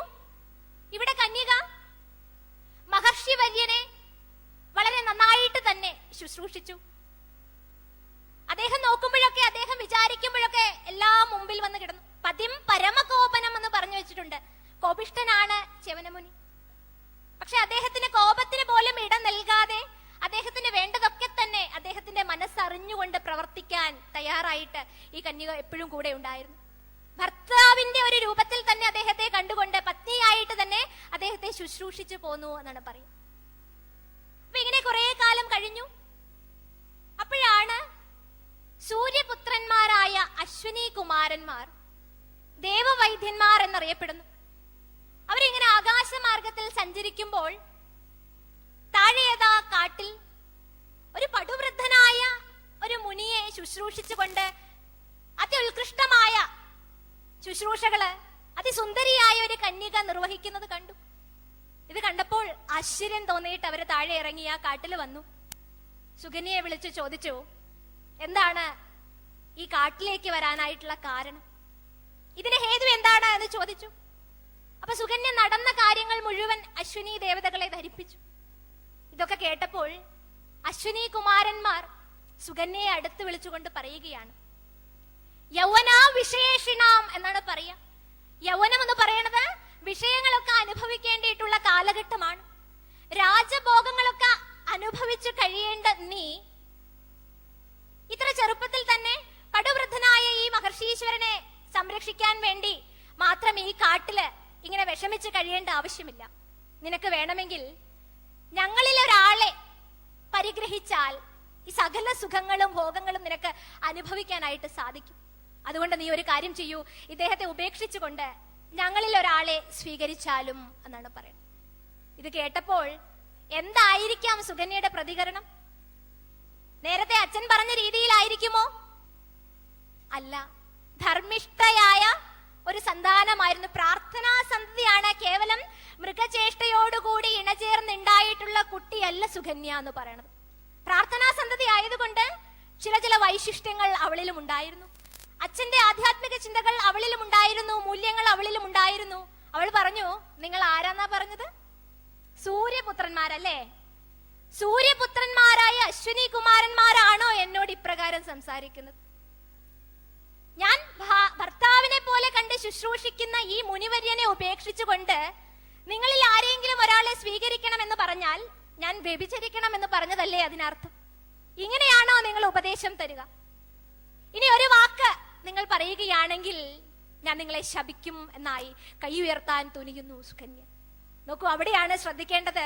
സ്ത്രീകളായ നമ്മൾ രക്ഷപ്പെട്ടു എന്ന് പറഞ്ഞാൽ മതിയല്ലോ. ഭാഗവതം തന്നെ പറയണ്ട, സ്ത്രീകൾ ഹിമാലയത്തിൽ പോയി തപസ് ചെയ്യേണ്ട ആവശ്യമൊന്നുമില്ല എന്നുള്ളത്. കുലസ്ത്രീകൾക്ക് ഭർത്താവ് ഒഴികെയുള്ള ആചരണം വേണ്ട എന്ന് പറയുന്നു. പതിയെ വ്രതമായി ആചരിക്കുന്നവൾ അത്രേ പതിവ്രത എന്ന് പറയണം. ഭർത്താവിനെ 3-4 നേരം ശുശ്രൂഷിക്കൽ മാത്രമല്ല പാതിവ്രത്യം എന്ന് പറയണത്. അതിന്റെ മഹിമ ഒരുപാടാണ്, അനന്തമാണ്, അനിർവചനീയമാണ് എന്ന് പറയുന്നത്. ഭാഗവതത്തിൽ തന്നെ എത്രയെത്ര ഉദാഹരണങ്ങളാണുള്ളത് പാതിവ്രത്യ ശക്തിയെ ഉദ്ദേശിച്ചുകൊണ്ടുള്ളത്. അപ്പൊ സുകന്യയും തന്റെ പതിവ്രതാധർമ്മത്തിൽ ഉറച്ചു നിന്നിട്ട് പറയുകയാണ്, ഒരിക്കലും അത് സാധ്യമല്ല, ഇതെന്റെ ഭർത്താവാണ് എന്നുള്ളതാണ്. അപ്പൊ ഭർത്താവിനെ 3 നേരം ശുശ്രൂഷിച്ചത് കൊണ്ടായില്ല, മനസ്സിൽ പോലും അന്യപുരുഷനെ ചിന്തിക്കരുത് എന്നാണ് പറയാ. അങ്ങനെ ചിന്തിക്കാത്തവർ മാത്രമേ ഈ പതിവ്രതാധർമ്മത്തിന്റെ ലിസ്റ്റിൽ പെടുകയുള്ളൂ. അത് വളരെ ബുദ്ധിമുട്ടാണ്, എളുപ്പമുള്ള കാര്യമൊന്നുമല്ല. അപ്പൊ ഇവിടെ സുകന്യയുടെ കഥ പറഞ്ഞുകൊണ്ടിരിക്കുമ്പോൾ നമ്മൾ വിചാരിക്കുന്നു, ഒരു ചെറിയ തെറ്റ് അറിയാതെ കണ്ട് ചെയ്ത തെറ്റിന്റെ പരിണതഫലമായിട്ടാണ് ഇത്രയൊക്കെ വേണ്ടി വന്നത്. അപ്പൊ അറിയാത്തത് കൊണ്ട് നമ്മളും ധാരാളം തെറ്റുകൾ ചെയ്യും. അതിനെങ്ങനെയാ നമ്മളൊക്കെ പ്രായശ്ചിത്തം ചെയ്യാം? അത് ചിന്തിക്കേണ്ടിയിരിക്കുന്നു. അതുകൊണ്ടാണ് നാമം ജപിക്കുക എന്ന് പറയുന്നത്. അനവരതം ജപിക്കപ്പെടുന്ന നാമങ്ങൾക്ക് മാത്രമേ നമ്മുടെ മനസ്സിനെ ശുദ്ധീകരിക്കാനുള്ള കഴിവുള്ളൂ എന്നാണ് പറയുന്നത്. അതുകൊണ്ട് ഒരുപാട് വിളിക്കുക നാമം, എത്ര കണ്ട് വിളിക്കാൻ സാധിക്കുമോ അത്ര കണ്ട് ജപിക്കുക നാമം. അതിന് നാവ് മാത്രമേ വേണ്ടൂ എന്ന് ഹരിനാമ കീർത്തനം പറയുന്നു. നാവൊന്നേ വേണ്ടു ഹരി നാരായണായ നമ എന്ന് പറയുന്നു. അത് ജപിക്കാൻ നാവ് മാത്രം മതി. സ്ഥലമോ ദിവസമോ ദേശമോ കാലമോ ഒന്നും അതിനെ ബാധിക്കുന്നില്ല എന്ന് പറയുന്നു. അപ്പൊ അത്തരത്തിൽ നാമം ചെയ്തുകൊണ്ട് ആ മന്ത്രത്തിന്റെ നാമജപത്തിന്റെ ഫലം എന്ന് പറയുന്നത് വളരെ വലുതാണ്. യത് അഗ്നിരേതാംസി യത് ഔഷധം ഗദാന് എന്നാണ് പറയാ. എപ്രകാരമാണോ അഗ്നിയും ഔഷധവും നമ്മുടെ ശരീരത്തിൽ പ്രവർത്തിക്കുന്നത്, അപ്രകാരം പ്രവർത്തിക്കുന്നതാണത്രേ ജപത്തിന്റെ പുണ്യം എന്ന് പറയുന്നത്. അഗ്നിയില് അറിയാതെ പോകുമ്പോ ഒരു തീക്കട്ട കണ്ട് അറിയാണ്ട് ചവിട്ടി എന്നുണ്ടെങ്കിൽ കാല് പൊള്ളുക തന്നെ ചെയ്യും. തീക്കട്ട പറയില്ല, നമ്മളോട് ചോദിക്കില്ല അറിഞ്ഞു ചവിട്ടിയെന്നോ അറിയാതെ ചവിട്ടിയെന്നോ ചോദിക്കില്ല. കാല് പൊള്ളിക്കുക എന്നുള്ളത് തീയിന്റെ ധർമ്മമാണ്, അറിഞ്ഞുകൊണ്ടോ അറിയാത്തത് കൊണ്ടോ. ഏത് ഔഷധം ഗതാന്, ധാരാളം രോഗങ്ങളാൽ ബാധിതമായിട്ടുള്ള ശരീരം കൊണ്ട് നമ്മൾ വൈദ്യരെ കാണാൻ പോകുന്നു, ഡോക്ടറുടെ അടുത്ത് ചെല്ലുന്നു, ധാരാളം മരുന്നുകൾ എഴുതി വാങ്ങിക്കുന്നു. ഈ മരുന്നുകളൊക്കെ നന്നായിട്ട് പഠിച്ചിട്ടാണോ നമ്മളത് കഴിക്കുന്നത്? അങ്ങനെയൊന്നുമല്ല. അത് കഴിക്കുന്നു, ഒരു വിശ്വാസമാണ്. ഈ മരുന്ന് കഴിച്ചാൽ എനിക്ക് വന്നിട്ടുള്ള അസുഖം ഭേദമാകും എന്നുള്ള വിശ്വാസത്തിലാണ് നമ്മൾ മരുന്ന് കഴിക്കുന്നത്. അതുപോലെ തന്നെയാണ്, അതൊന്നും വേണ്ട, ബോധരഹിതനായിട്ടുള്ള ഒരാൾക്ക്, ബോധം കെട്ടുകിടക്കുന്ന ഒരാൾക്ക് ഇഞ്ചക്ഷൻ വെക്കുകയാണെന്ന് കരുതും. അയാൾക്ക് ബോധം വേണമെന്ന് യാതൊരു നിർബന്ധവും ഇല്ല. മരുന്നിന് നല്ല ബോധമുണ്ട്, മരുന്നാണത്രേ നമ്മളുടെ ഉള്ളിൽ പ്രവർത്തിക്കുന്നത്. അതുപോലെ തന്നെയാണ് നാമജപം. അനവരതം ജപിക്കപ്പെടുന്ന നാമങ്ങൾ നമ്മളെ ശരീരത്തിന്റെയും മനസ്സിന്റെയും ദുഷിതങ്ങളൊക്കെ മാറ്റി അതിനെ വിമലീകരിക്കുന്ന സിദ്ധൌഷധം, പനേഷ്യ, ഒറ്റമൂലി എന്നൊക്കെ പറയുന്നത് പോലെ ഒന്നാണ് നാമജപം എന്ന് പറയുന്നത്. അത് നമ്മളുടെ ധർമ്മമാണ് എന്ന് ഏറ്റെടുത്തുകൊണ്ട് അത് ചെയ്യാൻ നമുക്ക് സാധിച്ചാൽ നമ്മളുടെ കർമ്മമണ്ഡലത്തിൽ നിൽക്കുന്ന നമ്മൾ ഓരോരുത്തർക്കും നമ്മൾ അറിഞ്ഞോ അറിയാതെയോ ചെയ്യുന്ന എല്ലാ പാവങ്ങളും അതിൽ ദൂരീകരിക്കാനായിട്ട് സാധിക്കും എന്നുള്ളത്. അപ്പൊ ഇവിടെ ഈ പതിവ്രതാ ധർമ്മശക്തി ഉപയോഗിച്ചുകൊണ്ട് തന്റെ ധർമ്മത്തിൽ ഉറച്ചു നിന്നുകൊണ്ടാണ് സുകന്യ ഇപ്രകാരം പറഞ്ഞത്, നിങ്ങൾ ഇത്തരത്തിൽ പറയരുത് എന്ന് അശ്വിനി കുമാരന്മാരോട്. ഇത് കേട്ടപ്പോ വളരെ സന്തോഷായി. അശ്വിനി കുമാരന്മാർക്ക് അവര് പരീക്ഷിച്ചതാണ് സുകന്യയെ. അവളുടെ മനസ്സെങ്ങാനും ചഞ്ചലപ്പെടുന്നുണ്ടോ എന്ന് നോക്കിയതാണ്. അങ്ങനെയൊന്നും ഉണ്ടായില്ല. ഇതൊക്കെ കേട്ടപ്പോൾ ച്യവന മഹർഷിക്ക് വളരെ അത്ഭുതം തോന്നി. അദ്ദേഹത്തിന് പോലും പശ്ചാത്താപം ഉണ്ടായി. ഇത്രേ ഒരു കന്യക വിഷയങ്ങളൊക്കെ അനുഭവിക്കേണ്ട അവളുടെ ആ പ്രായം, താൻ ഈ കാട്ടിൽ ഫലഭൂലങ്ങളൊക്കെ ഭക്ഷിച്ചുകൊണ്ട് അവളുടെ ആ ജീവിതത്തെ വിഷമിപ്പിച്ചുവല്ലോ എന്നുള്ള ദുഃഖം ച്യവന മഹർഷിക്ക് പോലും ഉണ്ടായി എന്നാണ് പറയുന്നത്. അതുകൊണ്ട് അദ്ദേഹം അശ്വിനി കുമാരന്മാരോട് പറഞ്ഞു, എനിക്ക് യൗവനം വേണം. എന്തേ അവരോട് പറയാൻ കാരണം? അവര് ദേവവൈദ്യന്മാരാണ്, അവരാണ് അവിടുത്തെ ഡോക്ടർമാര്. അവരോട് പറഞ്ഞു യൗവനം വേണമെന്ന്. അവരത് സമ്മതിച്ചു. വളരെ സന്തോഷമേ ഉള്ളൂ. ഇവളുടെ പാതിവ്രത്യ ധർമ്മത്തിൽ ഞങ്ങൾ സന്തുഷ്ടരാണ്, യൗവനമൊക്കെ തരാം. പക്ഷെ ഒരു കണ്ടീഷൻ ഉണ്ട്, ഒരു പ്രത്യുപകാരം ചെയ്യണം, തിരിച്ചൊരു ഉപകാരം കൂടി ചെയ്യണം. ച്യവന മഹർഷി ഭൃഗുകുലത്തിൽപ്പെട്ട ഒരാളാണ്, ദിവ്യനാണ്, തപസ്വിയാണ്, പണ്ഡിതനാണ്. അദ്ദേഹത്തിന് സാധിക്കാത്തതായിട്ട് യാതൊന്നും തന്നെ ഇല്ല. ച്യവന മഹർഷിയോട് അശ്വിനി ദേവതകൾ പറഞ്ഞു, യാഗസമയത്ത് ഞങ്ങൾക്ക് സോമരസം അനുവദിക്കപ്പെട്ടിട്ടില്ല. ദേവന്മാരാണെങ്കിലും ദേവവൈദ്യന്മാരാണെങ്കിലും ഞങ്ങൾക്ക് യാഗം നടക്കുന്ന സമയത്ത് യാഗഭാഗം അനുവദിക്കപ്പെട്ടിട്ടില്ല. ഇനി ഒരു യാഗം നടക്കുന്ന സമയത്ത് അവിടുന്ന് കരുണയുണ്ടായി സോമരസം ഞങ്ങൾക്ക് വാങ്ങിത്തരാമെങ്കിൽ ഞങ്ങൾ നിങ്ങൾക്ക് യൗവനം തരാം എന്ന് പറയും. ഇവിടെയും ശ്രദ്ധിക്കേണ്ട മറ്റൊരു കാര്യമുണ്ട്. എന്തുകൊണ്ടാണ് ദേവവൈദ്യന്മാർക്ക് സോമരസം അനുവദിക്കപ്പെടാതിരുന്നത് എന്നുള്ളത് ചിന്തനീയമാണ്. ഇന്നൊക്കെ നമ്മളെ സമൂഹത്തിൽ നോക്കിക്കഴിഞ്ഞാൽ വൈദ്യന്മാര്, ഡോക്ടർമാരെന്നൊക്കെ പറയണത് വലിയ ധനസ്ഥിതി, വലിയ പൊസിഷൻ, സമൂഹത്തിൽ വലിയ വലിയ നിലകളൊക്കെയാണ്. അവർക്ക് വലിയ വിലയുണ്ട്. MBBS പഠിപ്പിക്കുക എന്ന് പറഞ്ഞാൽ ഒരമ്മ ഗർഭം ധരിക്കുമ്പോഴേ കുട്ടിയെ MBBS അയക്കണം എന്ന് ചിന്തിക്കുന്ന ഒരു സമൂഹത്തിലാണ് നമ്മൾ ജീവിക്കുന്നത്.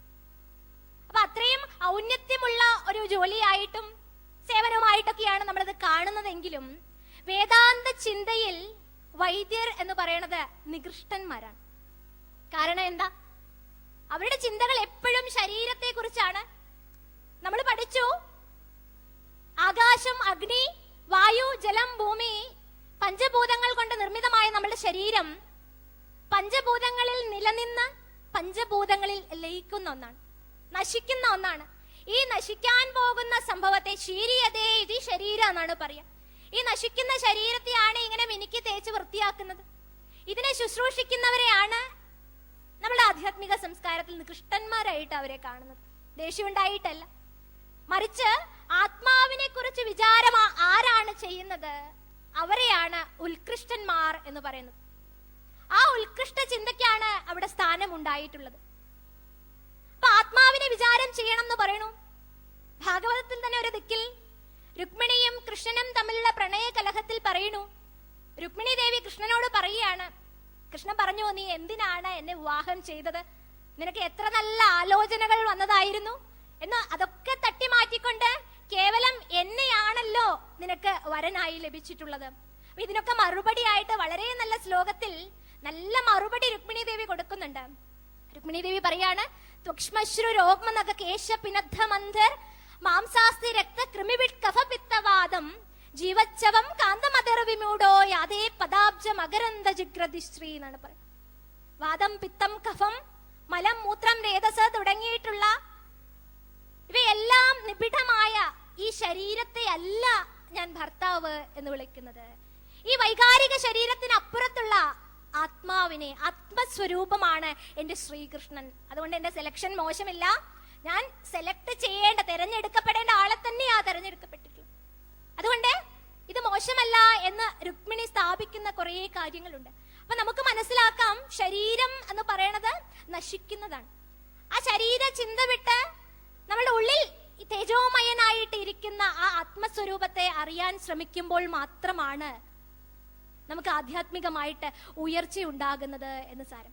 അതുകൊണ്ടാണ് ദേവന്മാരായിട്ട് പോലും അവർക്ക് യാഗത്തിൽ യാഗഭാഗം അനുവദിക്കപ്പെടാതിരിക്കുന്നത്. അപ്പൊ ഇവിടെ പറഞ്ഞു ച്യവന മഹർഷി യാഗഭാഗമൊക്കെ വാങ്ങിച്ചു തരാമെന്ന് പറഞ്ഞ് അവരെ ആശ്വസിപ്പിച്ച് പറഞ്ഞു വിട്ടു. അതിനു മുൻപാണ് യൗവനം കൊടുക്കുന്ന ഒരു രംഗമുണ്ട് അവിടെ. അശ്വനീ കുമാരന്മാരാൽ നിർമ്മിച്ച ഒരു കുണ്ടമുണ്ട്, ഒരു പൊയ്ക. ആ പൊയ്കയിൽ ഇറങ്ങി മുങ്ങി പൊങ്ങിക്കഴിഞ്ഞാൽ ച്യവന മഹർഷിക്ക് യൗവനം തിരിച്ചു വരും. ഈ വൃദ്ധാവസ്ഥ നീങ്ങി യുവാവായിട്ട് ച്യവനന് മാറാൻ സാധിക്കും. ച്യവന മഹർഷിക്ക് ഇപ്പൊ എന്താ, ഫ്രീ ആയിട്ട് പോയി പൊങ്ങുകയേ വേണ്ടുള്ളൂ. പക്ഷെ അവിടെയും ഒരു പരീക്ഷണമുണ്ട്. അത് സുകന്യക്കുള്ളതാണ്.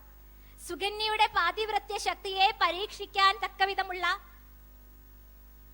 ഒരു പരീക്ഷയാണ് അവിടെ നിർമ്മിച്ചിട്ടുള്ളത്. ഈ പൊയ്കയിൽ ഇറങ്ങിക്കഴിഞ്ഞാൽ പൊങ്ങിക്കഴിഞ്ഞ സമയത്ത് 3 പേരും ഒരുപോലെ ഉണ്ടാവും. ഒരേപോലെ ഇരിക്കും ഈ 3 പേരും. അവരിൽ ആരാണ് തന്റെ ഭർത്താവ് എന്ന് ചൂണ്ടിക്കാണിക്കണം. ഇനി ചൂണ്ടിയൊന്ന് മാറിയാൽ അദ്ദേഹത്തെ പരിഗ്രഹിക്കേണ്ടതായിട്ട് വരും. അവിടെ സുകന്യയാണ് വിഷമിക്കുന്നത്. ച്യവന മഹർഷി പോയി അശ്വനി ദേവതകളോടൊപ്പം മുങ്ങി പൊങ്ങി വന്നപ്പോഴുണ്ട് 3 പേരും ഒരുപോലെ ഇരിക്കുന്നു. തിരിച്ചറിയാൻ സാധിക്കാത്തത് വിധം സുന്ദരന്മാരും യുവാക്കളുമായിരിക്കുന്നു. ഇതിൽ ഏതാണ് തന്റെ ഭർത്താവ്? അവിടെ സുകന്യ വിഷമിച്ചു. പക്ഷേ ധർമ്മം കയ്യിലുണ്ട്. ആരാണോ ഒരുവന്റെ ധർമ്മം കൃത്യമായിട്ട് ചെയ്യുന്ന, ധർമ്മോ രക്ഷതി രക്ഷിത എന്നാണ് പറയുക. ആരാണോ ധർമ്മത്തെ രക്ഷിക്കുന്നത് അവരെ ധർമ്മവും രക്ഷിക്കും എന്നുള്ളത്. ഇവിടെ പതിവ്രതാധർമ്മം വളരെ കൃത്യമായി അനുഷ്ഠിച്ചിട്ടുണ്ട് എന്ന് സ്വയം ബോധ്യമുണ്ട് സുകന്യക്ക്. സുകന്യ കണ്ണടച്ചുകൊണ്ട് ഭഗവാനെ തന്നെ സ്മരിക്കുകയാണ്. ഭഗവാനെ, ഞാൻ എന്റെ ധർമ്മത്തെ കൃത്യമായി നിർവഹിച്ചിട്ടുണ്ട് എന്നുണ്ടെങ്കിൽ എന്റെ ഭർത്തിച്ചു തന്നാലും എന്നുള്ള പ്രാർത്ഥനയാണ്. അങ്ങനെ കണ്ണു തുറന്ന് നോക്കുമ്പോഴുണ്ട് ച്യവന മഹർഷിയെ കാണാൻ സാധിച്ചു. കഥയിൽ പറയുന്നത് പലതരത്തിലുണ്ട്. അശ്വനീ ദേവതകളെ ദേവന്മാരായതുകൊണ്ട് അവരുടെ പാദങ്ങളൊന്നും നിലത്ത് സ്പർശിച്ചില്ല എന്നും ച്യവന മഹർഷിയുടെ മാത്രം ഭൂമിയിൽ സ്പർശിച്ചു എന്നും കഥ. എന്തു തന്നെ ആയാലും ഭഗവാന്റെ അനുഗ്രഹം കൊണ്ട് ധർമ്മം ചെയ്ത സുകന്യയ്ക്ക് ധർമ്മം തന്നെ രക്ഷ നൽകി എന്ന് വേണം നമുക്ക് മനസ്സിലാക്കാനായിട്ട്. അങ്ങനെ തന്റെ ഭർത്താവിനെ കണ്ടെത്തി അവരൊക്കെ സുഖമായിട്ട് അങ്ങനെ താമസിക്കുകയാണ് ആശ്രമത്തിൽ. അങ്ങനെ കുറെ കാലം കഴിഞ്ഞപ്പോഴാണ് തന്റെ മകളെ ഇട്ടേച്ചു പോയിട്ട് എത്ര വർഷമായി. ശര്യാദി മഹാരാജാവിന് തന്റെ മകളെ കാണുവാനുള്ള കൊതി ഉണ്ടായി. അദ്ദേഹം കാട്ടിലേക്ക് വന്നു. കാട്ടിലേക്ക് വന്ന സമയത്താണ് അവിടെ കാണാൻ സാധിച്ചു, ഒരു മുനിക്ക് തന്റെ കന്യകയെ നൽകിയിട്ടാണ് ഈ അച്ഛൻ പോയത്. തിരിച്ചു വന്നപ്പോഴുണ്ട് ഒരു യുവാവായിട്ടുള്ള ഒരാളോട് കൂടി ഇരിക്കുന്നു സുകന്യ, തന്റെ മകൾ. അവിടെ ചെന്ന് വിളിക്കുന്നുണ്ട്, ഹേ അസതി എന്നാണ് വിളിക്കുന്നത്. ആ വിളിയിൽ പല പല അർത്ഥങ്ങളും ഉണ്ട്. തങ്ങളുടെ കുലത്തെ തന്നെ നരകത്തിലേക്ക് പോകത്തക്ക വിധത്തിലുള്ള കാര്യമല്ലേ നീ ചെയ്തു വെച്ചിരിക്കുന്നത്? ആ പാവം മുനിയെ ഉപേക്ഷിച്ചിട്ട് ഇവനെ നീ ജാരനായി അംഗീകരിച്ചിരിക്കുന്നുവല്ലോ, എന്ത് പാപമാണ് നമ്മൾ ചെയ്തിട്ടുള്ളത് എന്ന് പറഞ്ഞ് വിലപിക്കുന്ന ശര്യാദി മഹാരാജാവിനെ കാണാൻ സാധിച്ചു. സുകന്യ അടുത്ത് ചെന്നു അച്ഛനോട് പറഞ്ഞു, ഹേ താതാ, ആ വിളിയിൽ അതിനുള്ള ഉത്തരവുണ്ട്. ധർമ്മിഷ്ഠനായ പിതാവാണ് ശരിയാതി എങ്കിൽ, അങ്ങയുടെ മകളാണ് ഞാൻ എങ്കിൽ ഞാൻ ധർമ്മിഷ്ഠ തന്നെയാണ്. എന്റെ ധർമ്മം കൊണ്ടാണ്, എന്റെ ധർമ്മചിന്ത കൊണ്ടാണ്, എന്റെ പ്രവൃത്തിയുടെ ഫലമാണ് എനിക്ക് ലഭിച്ചിട്ടുള്ളത്. ഇത് അങ്ങയുടെ പുത്രീ വല്ലഭൻ തന്നെ ആയിട്ടുള്ള ച്യവനനാണ് എന്ന് അച്ഛനോട് ആ സുകന്യ പറഞ്ഞു മനസ്സിലാക്കി കൊടുക്കുകയാണ്. തന്റെ മകളുടെ നിഷ്ഠയിലും ധർമ്മത്തിലും വളരെ സന്തോഷം തോന്നിയ പിതാവ് ഒരു യാഗം ചെയ്യാൻ തീരുമാനിച്ചു. അപ്പോഴാണ് ച്യവന മഹർഷി പറഞ്ഞത്, യാഗഭാഗം അനുവദിക്കപ്പെടാതെ 2 പേരുണ്ട്, അശ്വനീ കുമാരന്മാരായ ദേവവൈദ്യന്മാര്. ഈ യാഗത്തില് അവർക്ക് സോമരസം വാങ്ങിക്കൊടുക്കുവാൻ എന്നുള്ളൊരു കരാറും ഉണ്ട്. ആ കരാറിലാണ് ഇവിടെ യുവത്വം സ്വീകരിച്ചിട്ടുള്ളത്. അതെനിക്ക് നിറവേറ്റിയേ തീരുള്ളൂ. അതുകൊണ്ട് യാഗങ്ങളൊക്കെ വളരെ കേമായിട്ട് നടക്കട്ടെ. അങ്ങനെ യാഗശാല ഒരുങ്ങി. ഈ യാഗത്തിൽ സോമരസം അനുവദിച്ചുകൊണ്ട് അശ്വനീ കുമാരന്മാരെ ക്ഷണിച്ചപ്പോഴുണ്ട്, ഇതൊന്നും കണ്ടിട്ട് ഒരാൾക്ക് സഹിക്കുന്നില്ല. എപ്പോഴും തന്റെ സിംഹാസനം പോകുമോ എന്നുള്ള ഭയമാണ്. വാമനാവതാരത്തിൽ നമ്മൾ കണ്ടു, ബലിചക്രവർത്തി 100ാമത്തെ തന്റെ ധർമ്മം അനുവദിക്കാൻ നിൽക്കുന്ന സമയത്ത് ഇന്ദ്രന് പേടി തന്റെ സിംഹാസനം നഷ്ടപ്പെടുമോ എന്നാണ്. അപ്പൊ നമ്മളുടെ ഉള്ളിൽ തന്നെയുള്ള വിചാരങ്ങളെയാണ് ഇന്ദ്രൻ മുതലായിട്ടുള്ള ദേവന്മാരുടെ പ്രതീകങ്ങളായിട്ട് വെച്ചിട്ടുള്ളത് എന്ന് വേണം നമുക്ക് മനസ്സിലാക്കാം. അസൂയ കൊണ്ട് ഇരിക്കാൻ ഇഷ്ടമില്ലാത്ത ഇന്ദ്രൻ ഞാൻ ഏർപ്പെടുത്താത്ത യാഗഭാഗം എങ്ങനെയാണ് അശ്വിനി കുമാരന്മാർക്ക് വാങ്ങിക്കൊടുക്കാൻ സാധിച്ചത്, ച്യവന മഹർഷിക്ക് എങ്ങനെ ധൈര്യം വന്നു എന്ന് പറഞ്ഞുകൊണ്ട് തന്റെ വജ്രായുധം കൊണ്ട് അദ്ദേഹത്തെ പ്രഹരിക്കുവാനായിട്ട് വന്നു എന്നുള്ളത്. ച്യവന മഹർഷിയുടെ പക്കൽ എത്തിയതും വജ്രായുധം കൊണ്ട് ഇങ്ങനെ നിൽക്കുമ്പോഴും ച്യവനൻ ഒന്ന് തുറിച്ചു നോക്കി ഇന്ദ്രൻ. ആ നോട്ടത്തിൽ അവിടെ സ്തംഭിച്ചു പോയി ഇത്രേ ഇന്ദ്രൻ. പിന്നെ എത്രയോ കാലം കഴിഞ്ഞാണ് തന്റെ അസൂയക്ക് ഒരല്പം ശമനമുണ്ടായപ്പോഴാണ് ഇന്ദ്രന് പൂർവാവസ്ഥ കൈവരിക്കാൻ സാധിച്ചത് എന്ന് പറയുന്നു. അപ്പൊ ഇവിടെ യാഗത്തിൽ ച്യവനൻ മഹാ തപസ്വിയാണ്. തപസ്വികൾക്ക് സാധിക്കാത്തതായിട്ട് യാതൊന്നും തന്നെ ഇല്ല എന്ന് കഥ പഠിപ്പിക്കും. അപ്പൊ ഇതിൽ അന്തർലീനമായിരിക്കുന്ന തത്വം ഇതാണ്. ച്യവനൻ എന്നുള്ള വാക്കിന്റെ അർത്ഥം ചിതറിത്തെറിക്കുന്ന ആത്മബോധം എന്നൊന്നുണ്ട്. അതായത് ദേഹാഭിമാനരഹിതമായ സ്ഥിരമായ ചിത്തവൃത്തികളൊക്കെ അടങ്ങിയ ഒരു സമാധി അവസ്ഥയ്ക്കാണ് നമ്മൾ പറയുക ച്യവനൻ എന്നുള്ളത്. ഈ സമാധിസ്ഥനായ മുനി സമധീയന്തേ ഇതി സമാധി, ബുദ്ധിയെ സമമാക്കി നിർത്താനുള്ള അവസ്ഥയ്ക്ക് പേർ സമാധി. ആ അവസ്ഥ കൈവരിച്ച ച്യവന മഹർഷിയെ സുകന്യാരൂപത്തിലുള്ള ഏതെങ്കിലും പ്രകൃതി അറിഞ്ഞുകൊണ്ടോ അറിയാതെ കൊണ്ടോ അതിലെന്തെങ്കിലും വ്യത്യാസം വരുത്താൻ ശ്രമിച്ചാൽ അത് പ്രതിഫലിക്കുന്നത് മുഴുവൻ സമഷ്ടി ശരീരത്തിലാണ് എന്ന് കാണിച്ചുകൊണ്ട്, അപ്പോഴാണ് അവിടെ മലമൂത്രങ്ങൾ ബന്ധിക്കപ്പെട്ടു എന്ന് പറഞ്ഞത്, ശര്യാദി ഉൾപ്പെടെ എല്ലാവർക്കും. അതിന് പ്രായശ്ചിത്തം ചെയ്തപ്പോഴാണ് ശരീരത്തിന് വന്ന ആ വൈഷമ്യതകളൊക്കെ മാറിപ്പോയത്. ഇനി ആ പ്രകൃതി കൊണ്ട് സമാധി അവസ്ഥയ്ക്ക് ഉണ്ടായിട്ടുള്ള ദോഷം, അതായത് കണ്ണ് രണ്ടും പൊട്ടിപ്പോയി എന്ന് പറഞ്ഞു, അതെങ്ങനെയാ മാറിയത്? അവിടെയാണ് വൈദ്യന്മാരുടെ സഹായം വേണ്ടി വന്നത്.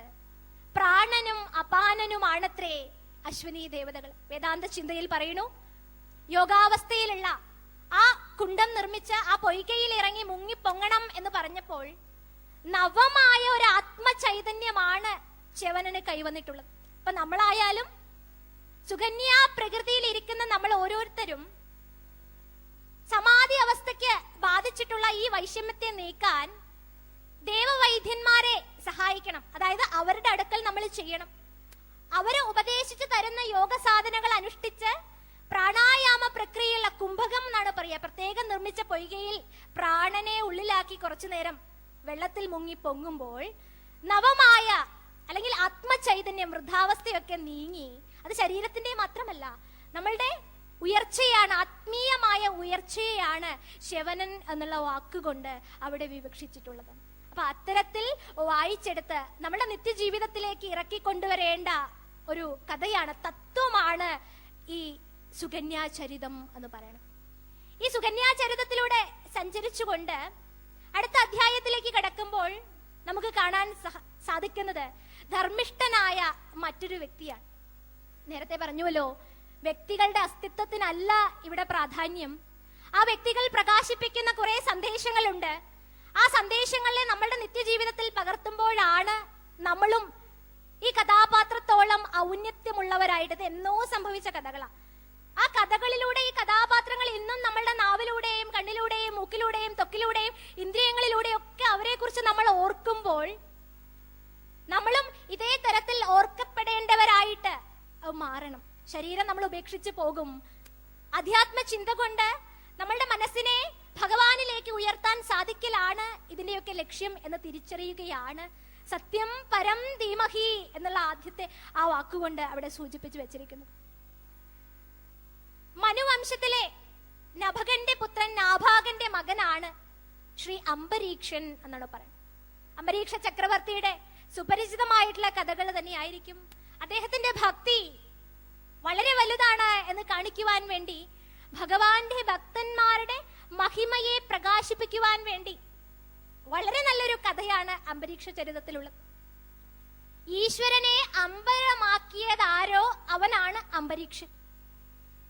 അതായത് ഭക്തൻ എന്ന് പറയണത് സർവ്വവിധങ്ങളിലുള്ള നമ്മളുടെ ഈ ശരീരം ഒരു ഉപകരണമാണ് എന്ന് കരുതിക്കൊണ്ട് ഈ ശരീരത്തിനെ പ്രവർത്തിപ്പിക്കുന്ന ഒരു ശക്തിയുണ്ട്.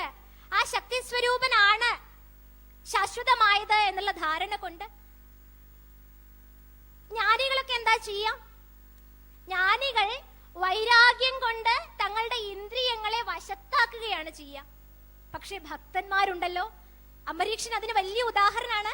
ഭക്തന്മാരുണ്ടല്ലോ, അവരുടെ ഇന്ദ്രിയങ്ങളൊക്കെ തന്നെ വശത്താക്കുകയല്ല ചെയ്യുന്നത്, അവരുടെ ഇന്ദ്രിയങ്ങളൊക്കെ തന്നെ ഈശ്വര പൂജയ്ക്ക് വേണ്ടി അവർ ഉപയോഗിക്കുകയാണ്. അംബരീഷൻ അങ്ങനെയായിരുന്നു. ചക്രവർത്തി ആയിരുന്നിട്ടും തന്റെ കണ്ണുകൊണ്ട് ഈശ്വരന്റെ വിഗ്രഹം മാത്രം ദർശിച്ചു, കാതുകൊണ്ട് ഈശ്വര നാമങ്ങൾ മാത്രം ശ്രവിച്ചു, നാവുകൊണ്ട് ഈശ്വര നാമ സങ്കീർത്തനം മാത്രം ചെയ്തു, പാദങ്ങൾ കൊണ്ട് ഈശ്വരന്റെ തീർത്ഥാടനങ്ങളിലേക്ക് ആണ് ആ പാദങ്ങൾ സഞ്ചരിച്ചത്, മൂക്കുകൊണ്ട് ഭഗവാനിൽ അർപ്പിച്ച തുളസിയെ മണക്കുവാനായിട്ട് മൂക്കിനെ വിനിയോഗിച്ചു. സ്പർശനം എന്ന് പറയുന്നത് അദ്ദേഹം വിനിയോഗിച്ചത് ഭഗവത് ഭക്തന്മാരെ സ്പർശിക്കുവാൻ വേണ്ടിയിട്ടായിരുന്നു. സത്യത്തിൽ പറഞ്ഞാൽ യാതൊന്നു കണ്ടതതു നാരായണ പ്രതിമ, യാതൊന്നു കേൾപ്പതതു നാരായണ ശ്രുതികൾ, യാതൊന്നു ചെയ്വതതു നാരായണർച്ചനകൾ, യാതൊന്നതൊക്കെ ഹരി നാരായണായ നമാം.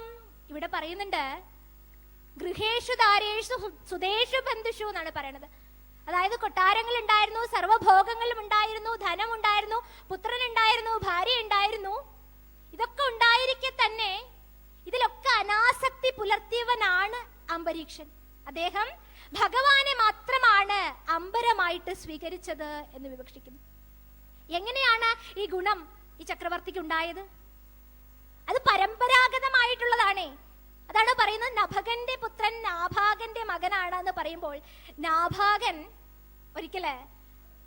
നാഭാഗനും ജ്യേഷ്ഠാനുജന്മാരൊക്കെ ഒരുപാട് പേരുണ്ടവര് അദ്ദേഹത്തെ ബ്രഹ്മചര്യാശ്രമത്തിന് വേണ്ടിയിട്ട് പറഞ്ഞയച്ചു. പഠിപ്പൊക്കെ കഴിഞ്ഞിട്ട് നേരത്തെ വാമനാവതാരത്തിൽ കണ്ട പോലെ ബ്രഹ്മചാരി എന്ന് പറഞ്ഞാൽ നമ്മൾ വിചാരിച്ചിരിക്കുന്നത് കല്യാണമൊന്നും കഴിക്കുന്നില്ല എന്നുള്ളതാണ്. പക്ഷേ ഇവിടെ ബ്രഹ്മചര്യാശ്രമത്തിന് പോയ നാഭാഗൻ പഠിപ്പൊക്കെ കഴിഞ്ഞ് തിരിച്ചു വന്ന ജ്യേഷ്ഠന്മാരോട് അന്വേഷിച്ചപ്പോഴാണ് മനസ്സിലായത് അവിടെ പാർട്ടീഷനൊക്കെ കഴിഞ്ഞിട്ടുണ്ട്. സ്വത്ത് വകകളൊക്കെ അച്ഛൻ എല്ലാവർക്കും വീതിച്ചു കൊടുത്തിരിക്കുന്നു. തനിക്ക് ഏതാണ് തന്റെ ഭാഗം എന്ന് ജ്യേഷ്ഠന്മാരോട് പോയിട്ട് നാഭാഗൻ ചോദിച്ചപ്പോഴ് അവിടെ ചെന്ന് ജ്യേഷ്ഠന്മാര് പറഞ്ഞത് ഇതാണ്: നിന്റെ ഭാഗമാക്കി വെച്ചിരിക്കുന്നത് അച്ഛനെയാണ്, അച്ഛനാണ് നിന്റെ ഭാഗം. നിഷ്കളങ്കനായ നാഭാഗൻ നോക്കൂ, മറ്റു ധനത്തിലൊന്നും ആസക്തിയില്ല, അച്ഛനാണ് എന്റെ ഭാഗം, അത് സത്യമാണല്ലോ എന്ന് കരുതി അച്ഛനോട് പോയി ചോദിച്ചു, അച്ഛാ എല്ലാം ഭാഗം വെച്ച് കഴിഞ്ഞു, ഇനി നമുക്ക് പോകാം, അച്ഛനെയാണത്രേ എന്റെ ഭാഗമാക്കി വെച്ചിരിക്കുന്നത്. അങ്ങനെ അച്ഛനോട് പോയി പറഞ്ഞപ്പോൾ അച്ഛൻ ചിരിച്ചു. അച്ഛൻ ജ്ഞാനിയാണേ. അച്ഛൻ പറഞ്ഞു, നിഷ്കളങ്കനായ ആ പുത്രന് നേർവഴി കാട്ടുന്ന ഒരാളായിട്ട് മാറാൻ ആ പിതാവിന് സാധിച്ചു. അതാണ് പറയുന്നത്, ആകാശത്തേക്കാൾ ഉന്നതനാര് എന്ന ചോദ്യത്തിന് ഉത്തരമായിട്ട് പറഞ്ഞത് പിതാവാണത്രേ. തന്റെ പുത്രന് സന്മാർഗം കാണിച്ചു കൊടുക്കാൻ ആ പിതാവിന് സാധിച്ചു. സാധിച്ചു. എങ്ങനെ പറഞ്ഞു എന്നറിയോ? അവിടെ കുറച്ച് മഹർഷീശ്വരന്മാര് സത്രം നടത്തിക്കൊണ്ടിരിക്കുന്നുണ്ട്. അവർക്ക് ഒരു ദിവസം ചൊല്ലേണ്ട മന്ത്രം, സൂക്തങ്ങൾ മറന്നുപോയിക്കൊണ്ടിരിക്കുകയാണ്.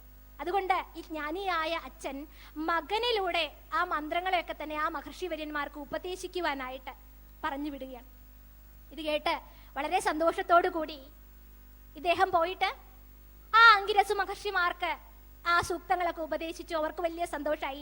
യാഗാനന്തരം വന്നിട്ടുള്ള ധനങ്ങളൊക്കെ തന്നെ ഈ നാഭാഗനെ ഇവരെ ഏൽപ്പിച്ചു. സന്തോഷത്തോടെ മടങ്ങി. ഇതൊക്കെ തന്റെ സ്വത്താണ് എന്ന് കരുതി അനുഭവിക്കുവാൻ വേണ്ടി തുനിഞ്ഞ നാഭാഗന്റെ അരികിലേക്ക് ഇതാ വരുന്നു വേറൊരാൾ. ആരാ നോക്കൂ, വരുന്നത് മറ്റാരുമല്ല, ഭഗവാൻ ശ്രീരുദ്രൻ തന്നെയാണ്. പക്ഷെ നാഭാഗന് മനസ്സിലായില്ല. പേര് പറഞ്ഞു. ആരാണെന്ന് ചോദിച്ചപ്പോൾ ഈ സ്വത്ത് ഭാഗങ്ങളെല്ലാം, ഈ ധനങ്ങളെല്ലാം എന്റെ തന്നെയാണ്, ഈ ദേശം എന്റെയാണ്, എനിക്ക് സമർപ്പിച്ചിട്ടുള്ളതാണ്, ഇതിൽ നിനക്ക് യാതൊരു അവകാശവും ഇല്ല എന്ന് നാഭാഗനോട് രുദ്രൻ പറഞ്ഞു. അപ്പൊ നാഭാഗന് സംശയമായി. അച്ഛൻ പറഞ്ഞു, അങ്കിരസ മഹർഷിമാരും പറഞ്ഞത് തന്റേതാണെന്ന്. അപ്പൊ അച്ഛൻ പറഞ്ഞു എന്ന് രുദ്രനോട് പറഞ്ഞപ്പോൾ രുദ്രൻ പറഞ്ഞു, എങ്കിൽ അച്ഛനോട് പോയി നീ ചോദിച്ചിട്ട് വരും. അങ്ങനെ നാഭാഗൻ തന്റെ അച്ഛന്റെ അരികിലേക്ക് പോയി. അച്ഛാ, ശ്രീരുദ്രൻ എന്ന് പറയുന്ന ഒരു വ്യക്തി അവിടെ വന്നിട്ടുണ്ട്. രുദ്രൻ മാമൻ പറയുകയാണ്, ഈ ധനമൊക്കെ എന്റേതാണ് എന്ന്. സത്യമാണോ അച്ഛാ എന്ന് ചോദിച്ചു. ഇത് അച്ഛൻ എനിക്ക് തന്നതല്ലേ എന്ന് ചോദിച്ചു. അപ്പൊ അദ്ദേഹത്തിന് കാര്യം മനസ്സിലായി. ജ്ഞാനിയാവുന്നതുകൊണ്ട് അദ്ദേഹം പറഞ്ഞു, ഇതെല്ലാം അവിടുത്തെ രുദ്രനുള്ളതാണ്. അദ്ദേഹത്തെ നീ കണ്ടുവല്ലേ? കാണാൻ കഴിഞ്ഞത് മഹാഭാഗ്യം, സംസാരിക്കാൻ കഴിഞ്ഞത് അതിലേറെ ഭാഗ്യം. അതുകൊണ്ട് സർവവും അദ്ദേഹത്തിന് തന്നെ സമർപ്പിച്ച് ഒന്നും മിണ്ടാതെ മടങ്ങിപ്പോരാൻ അച്ഛൻ ഉപദേശിച്ചു. വലിയ സന്തോഷമായി. അദ്ദേഹം അച്ഛൻ പറഞ്ഞത് അനുസരിച്ചുകൊണ്ട് അവിടെ ചെന്നുകൊണ്ട് ശ്രീരുദ്രന് സർവവും സമർപ്പിച്ചു. അച്ഛൻ പറഞ്ഞു, സത്യമാണ്, എനിക്ക് തെറ്റുപറ്റി പോയതാണ്.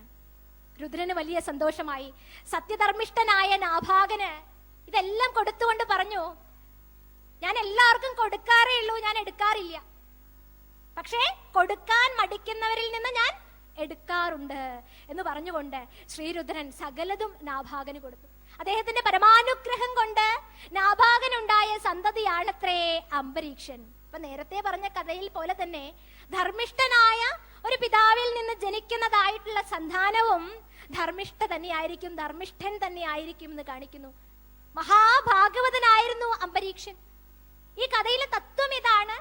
ആരാണോ സത്യധർമ്മത്തോടു കൂടി, അച്ഛനമ്മമാരുടെ അനുഗ്രഹത്തോടു കൂടി തന്റെ കർമ്മങ്ങളൊക്കെ തന്നെ ഈശ്വരോന്മുഖമായിട്ട് ചെയ്യുന്നത്, അവർക്കൊരു സാമർഥ്യവും പ്രയോഗിക്കാതെ തന്നെ എല്ലാ സുഖൈശ്വര്യങ്ങളും വന്നു ചേരും. അങ്ങനെയാണ് നാഭാഗന് ഇത്രയും സ്ഥലവും ദേശവും ഒക്കെ കിട്ടിയത്. അത് അംബരീക്ഷന്റേതായി, പിന്നെ അദ്ദേഹത്തിൻ്റെതായി ഈ സർവ സമൃദ്ധികളും. പക്ഷെ ഇതൊക്കെ തന്നെ ഉണ്ടായിരിക്കുമ്പോഴും, കൊട്ടാരം, വീട്, ഭാര്യ, പുത്രം എല്ലാം ഉണ്ടായിട്ടുള്ളപ്പോഴും അംബരീക്ഷന് മനസ്സിലായി, ഇതിലൊന്നും കാര്യമില്ല. ഇതിനൊക്കെ ബന്ധനം വെച്ചു കഴിഞ്ഞാൽ മഹാ അപകടമാണ്. പിന്നെ സംസാരത്തിൽ ജനനം മരണം എന്ന് പറഞ്ഞ് ഇങ്ങനെ വന്നുകൊണ്ടേയിരിക്കാം. ഈ ഒരു മഹാസമുദ്രത്തിൽ നിന്ന് രക്ഷപ്പെടണമെങ്കിൽ ഒരേ വഴിയേ ഉള്ളൂ. അർത്ഥം കളത്ര ഗൃഹ പുത്രാദി ജാലമതിൽ ബന്ധിച്ചവൻ ഉലകിൽ നിൻ തത്വം ഓർക്കിലും അത് അന്തന്നു കാട്ടിയൊരു കണ്ണാടി പോലെ വരും എന്നാക്കിടല്ലേ ഹരി നാരായണായ നമ എന്ന് പറഞ്ഞ് ഈ ശരീരം എന്റേതെന്ന് അഭിമാനിക്കുന്ന ഈ ശരീരം മുഴുവൻ ആത്മസമർപ്പണം ചെയ്ത് ഇത് ഭഗവാന്റെ ഉപകരണമാണ് എന്ന് കരുതിക്കൊണ്ട് കൊട്ടാരത്തിൽ തന്നെ ഒരു മന്ദിരം വെച്ചുകൊണ്ട് ഭഗവാനെ പൂജിക്കുക, അർച്ചിക്കുക, പ്രാർത്ഥിക്കുക, സകലവിധ പരിചരണാദികളും അദ്ദേഹം ചെയ്തു എന്നാണ് പറയുന്നത്. സാധാരണ കൊട്ടാരത്തിലൊക്കെ ധാരാളം മന്ദിരങ്ങളൊക്കെ വെച്ച് ഭഗവാനെ പൂജിക്കുന്നുണ്ടാവാം. രാജാക്കന്മാരും ചക്രവർത്തിമാരും ഒക്കെ തൊഴാൻ മാത്രമേ പോവുള്ളൂ. പക്ഷെ അംബരീക്ഷൻ അങ്ങനെയല്ലായിരുന്നു. എല്ലാ പരിചരണാദികളും ചെയ്ത് ഭഗവാനിൽ ആത്മസമർപ്പണം ചെയ്ത ഒരു വ്യക്തിയായിരുന്നു അംബരീക്ഷ മഹാരാജാവ്. അദ്ദേഹത്തിന്റെ വ്രതങ്ങളൊക്കെ വളരെ തന്നെ ശ്രേഷ്ഠങ്ങളായിട്ട് വിവരിച്ചിട്ടുണ്ട്. തന്റെ ഭാര്യയോടുകൂടി ചേർന്ന് അദ്ദേഹം ദ്വാദശി വ്രതം അനുഷ്ഠിച്ചു. ദശമി ദിവസം ഒരിക്കലൂണ്, ഏകാദശി ദിവസം ശുദ്ധോപവാസം, ഇനി ദ്വാദശി ദിവസം ഒരു നേരം ആഹാരം.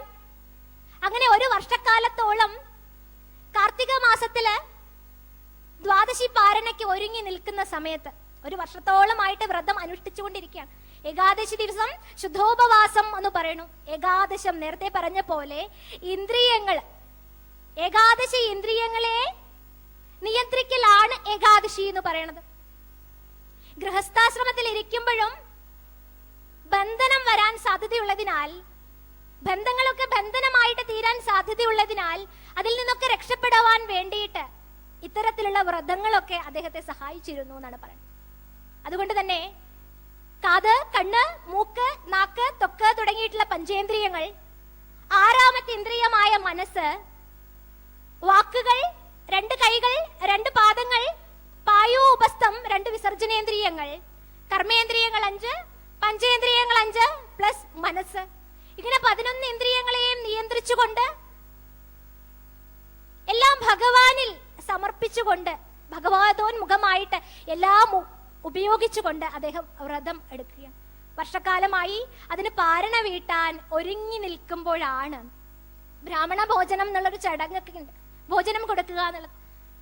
അതിന് പറ്റിയ ഒരു വ്യക്തിയെ അന്വേഷിച്ചു കൊണ്ടിരിക്കുന്ന ആ കാലഘട്ടത്തിലാണ്, ആ സമയത്താണ് ശൈവാംശ സംഭൂതൻ എന്നറിയപ്പെടുന്ന ശ്രീ ദുർവാസാവ് മഹർഷി. വളരെ കേമനാണ്.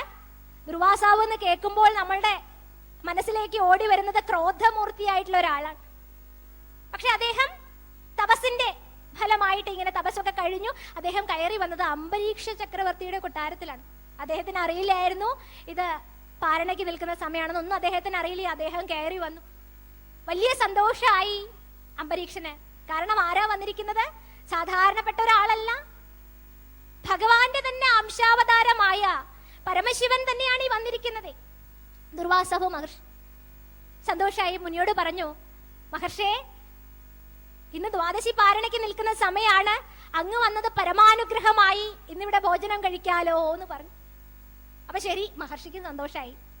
ഞാൻ പോയി കുളിയും ആധ്യാത്മികവും ഒക്കെ കഴിഞ്ഞിട്ട് വരാം. അങ്ങനെ പറഞ്ഞ് ദുർവാസാവ് മഹർഷി പോവുകയാണ്. കുളിക്കാൻ വേണ്ടിയിട്ട് യമുനാ നദിയിലേക്ക് പോയി. അദ്ദേഹം മഹാസിദ്ധനാണേ.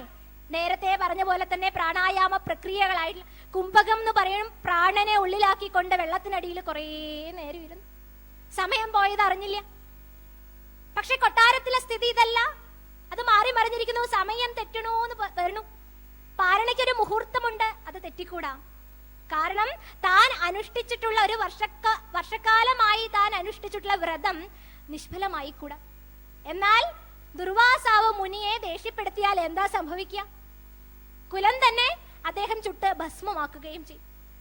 അങ്ങനെ വിഷമത്തിലായി അംബരീക്ഷ മഹാരാജാവ്. അദ്ദേഹം ആ പണ്ഡിത സദസ്സിനോട് ചോദിച്ചു, ഇനി ഞാൻ എന്താണ് ചെയ്യേണ്ടത്?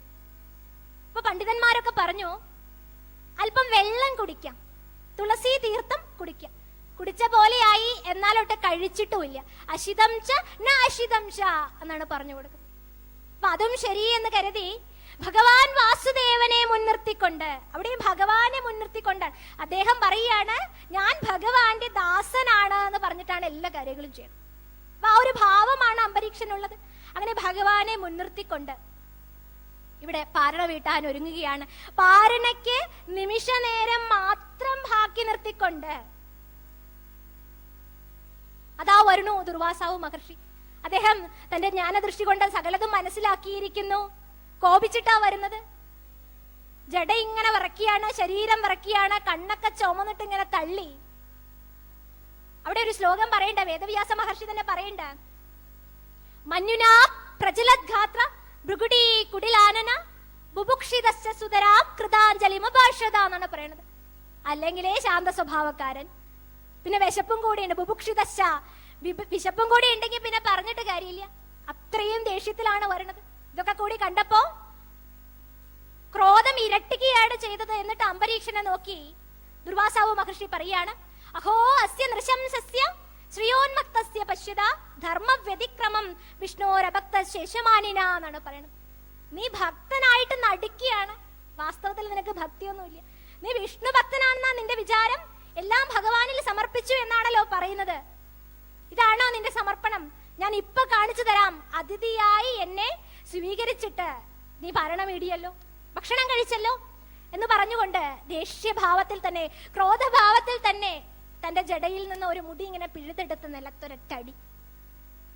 അതിൽ നിന്ന് അതിക്രൂരയായ അഗ്നിരാക്ഷസി എന്നൊക്കെ പറയില്ലേ, കൃത്തിക ഉത്ഭവിച്ചു എന്നാണ് പറയണത്.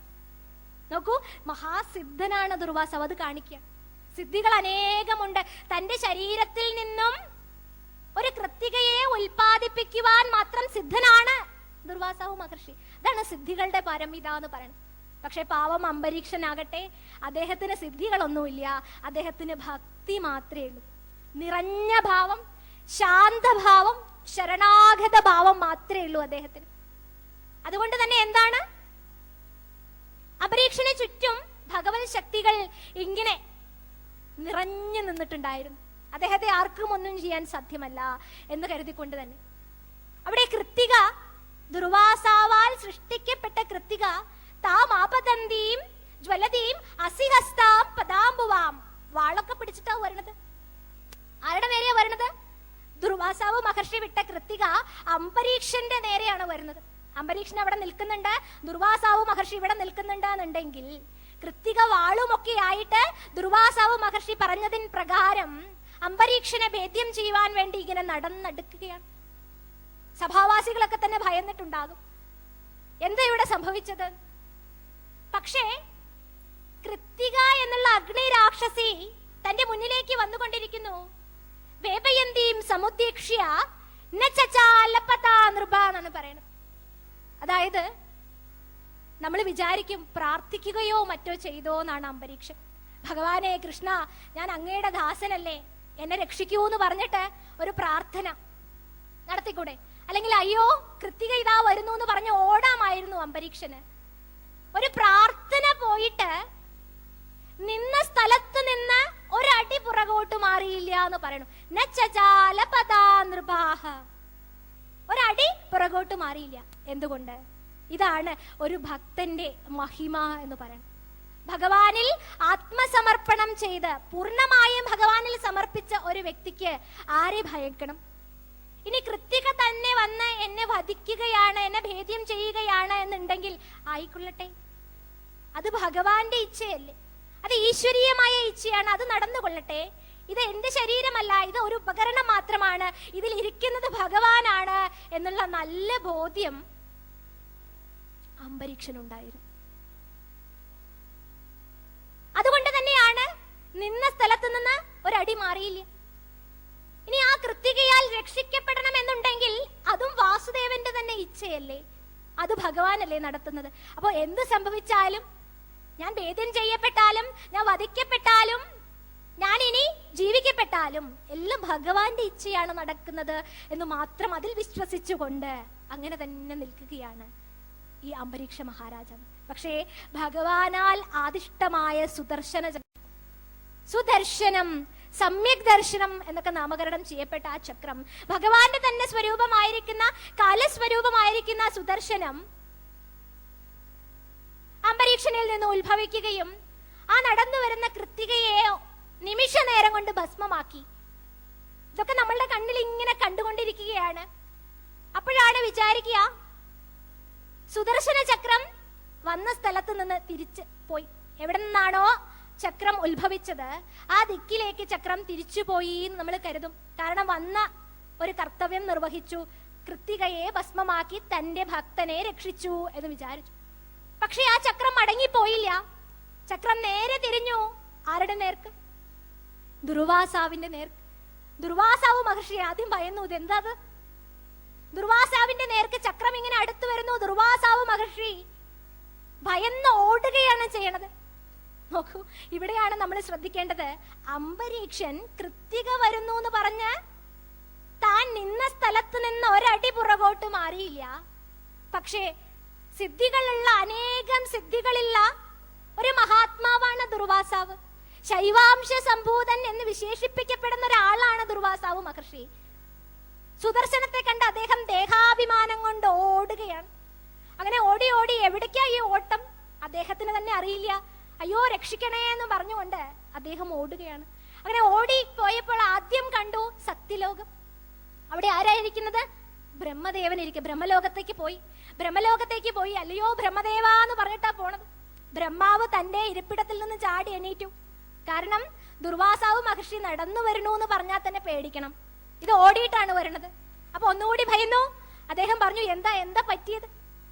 അപ്പൊ ഇവിടെ ഉണ്ടായിട്ടുള്ള കാര്യങ്ങളൊന്നും പറയാൻ സമയമില്ല. ഇതാ പുറത്ത് എന്നെ കാത്ത് സുദർശനം നിൽക്കുന്നു എന്ന് പറഞ്ഞു. അപ്പൊ സുദർശനമോ? അത് ഭഗവാന്റെ അടുക്കലല്ലേ, വൈകുണ്ഠത്തിലല്ലേ സുദർശനം ഉണ്ടാവുക? ബ്രഹ്മാവ് ചോദിച്ചു. ബ്രഹ്മദേവ, അതൊന്നും പറയാൻ സമയമില്ല. ഇന്നെ പോലെ അംബരീക്ഷനെ ഞാൻ അപമാനിച്ചു, അതിന്റെ പരിണത ഫലമാണ് ഈ വന്നുകൊണ്ടിരിക്കുന്നത്, എന്നെ രക്ഷിക്കണേ എന്ന് പറഞ്ഞ് കാൽക്കൽ വീഴുകയാണ്.